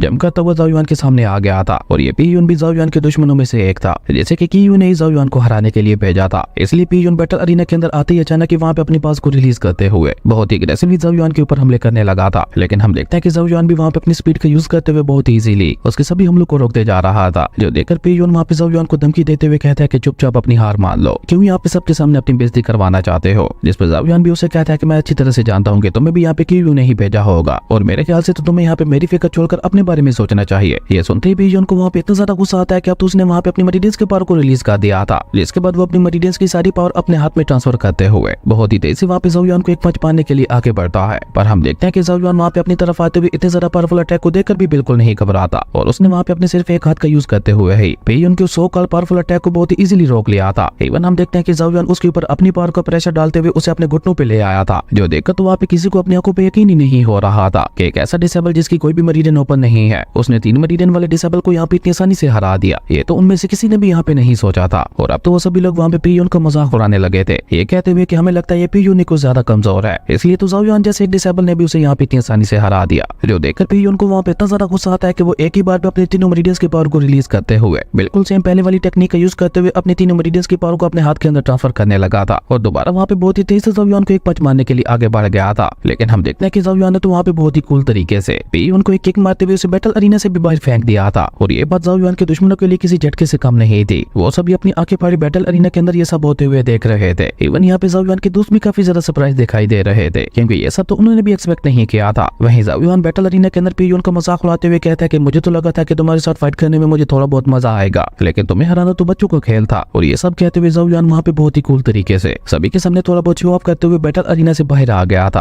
असल में ज़ाओ युआन ये सब इसलिए कर रहा था क्योंकि वो अपने दुश्मनों को चेतावनी दे रहा था कि पहले ही संभल जाओ वरना बाद में कहीं तुम लोगों को पछताना ना पड़े। वहीं दूसरी तरफ की ये सब देखते हुए वहाँ पे गुस्से से पूरी तरह से आग बबूला हो गया था। उसका वहाँ पे बस नहीं चल रहा था कि वो भी जाके ज़ाओ युआन को खत्म कर दे। और इसी कमाल के सीन के साथ हमारी अमेजिंग एपिसोड यहीं पे खत्म हो गया था। दोस्तों आप लोगों को ये सीरीज कैसी लगी और मैं इस सीरीज को आगे कंटिन्यू करूँ या नहीं, कमेंट करके जरूर बताना। अगर आपको ये वीडियो अच्छी लगी तो लाइक कर दें और अगर चैनल पे नए आए हो तो सब्सक्राइब करते जाना। तो मिलते हैं एक न्यू वीडियो में, तब तक के लिए बाय।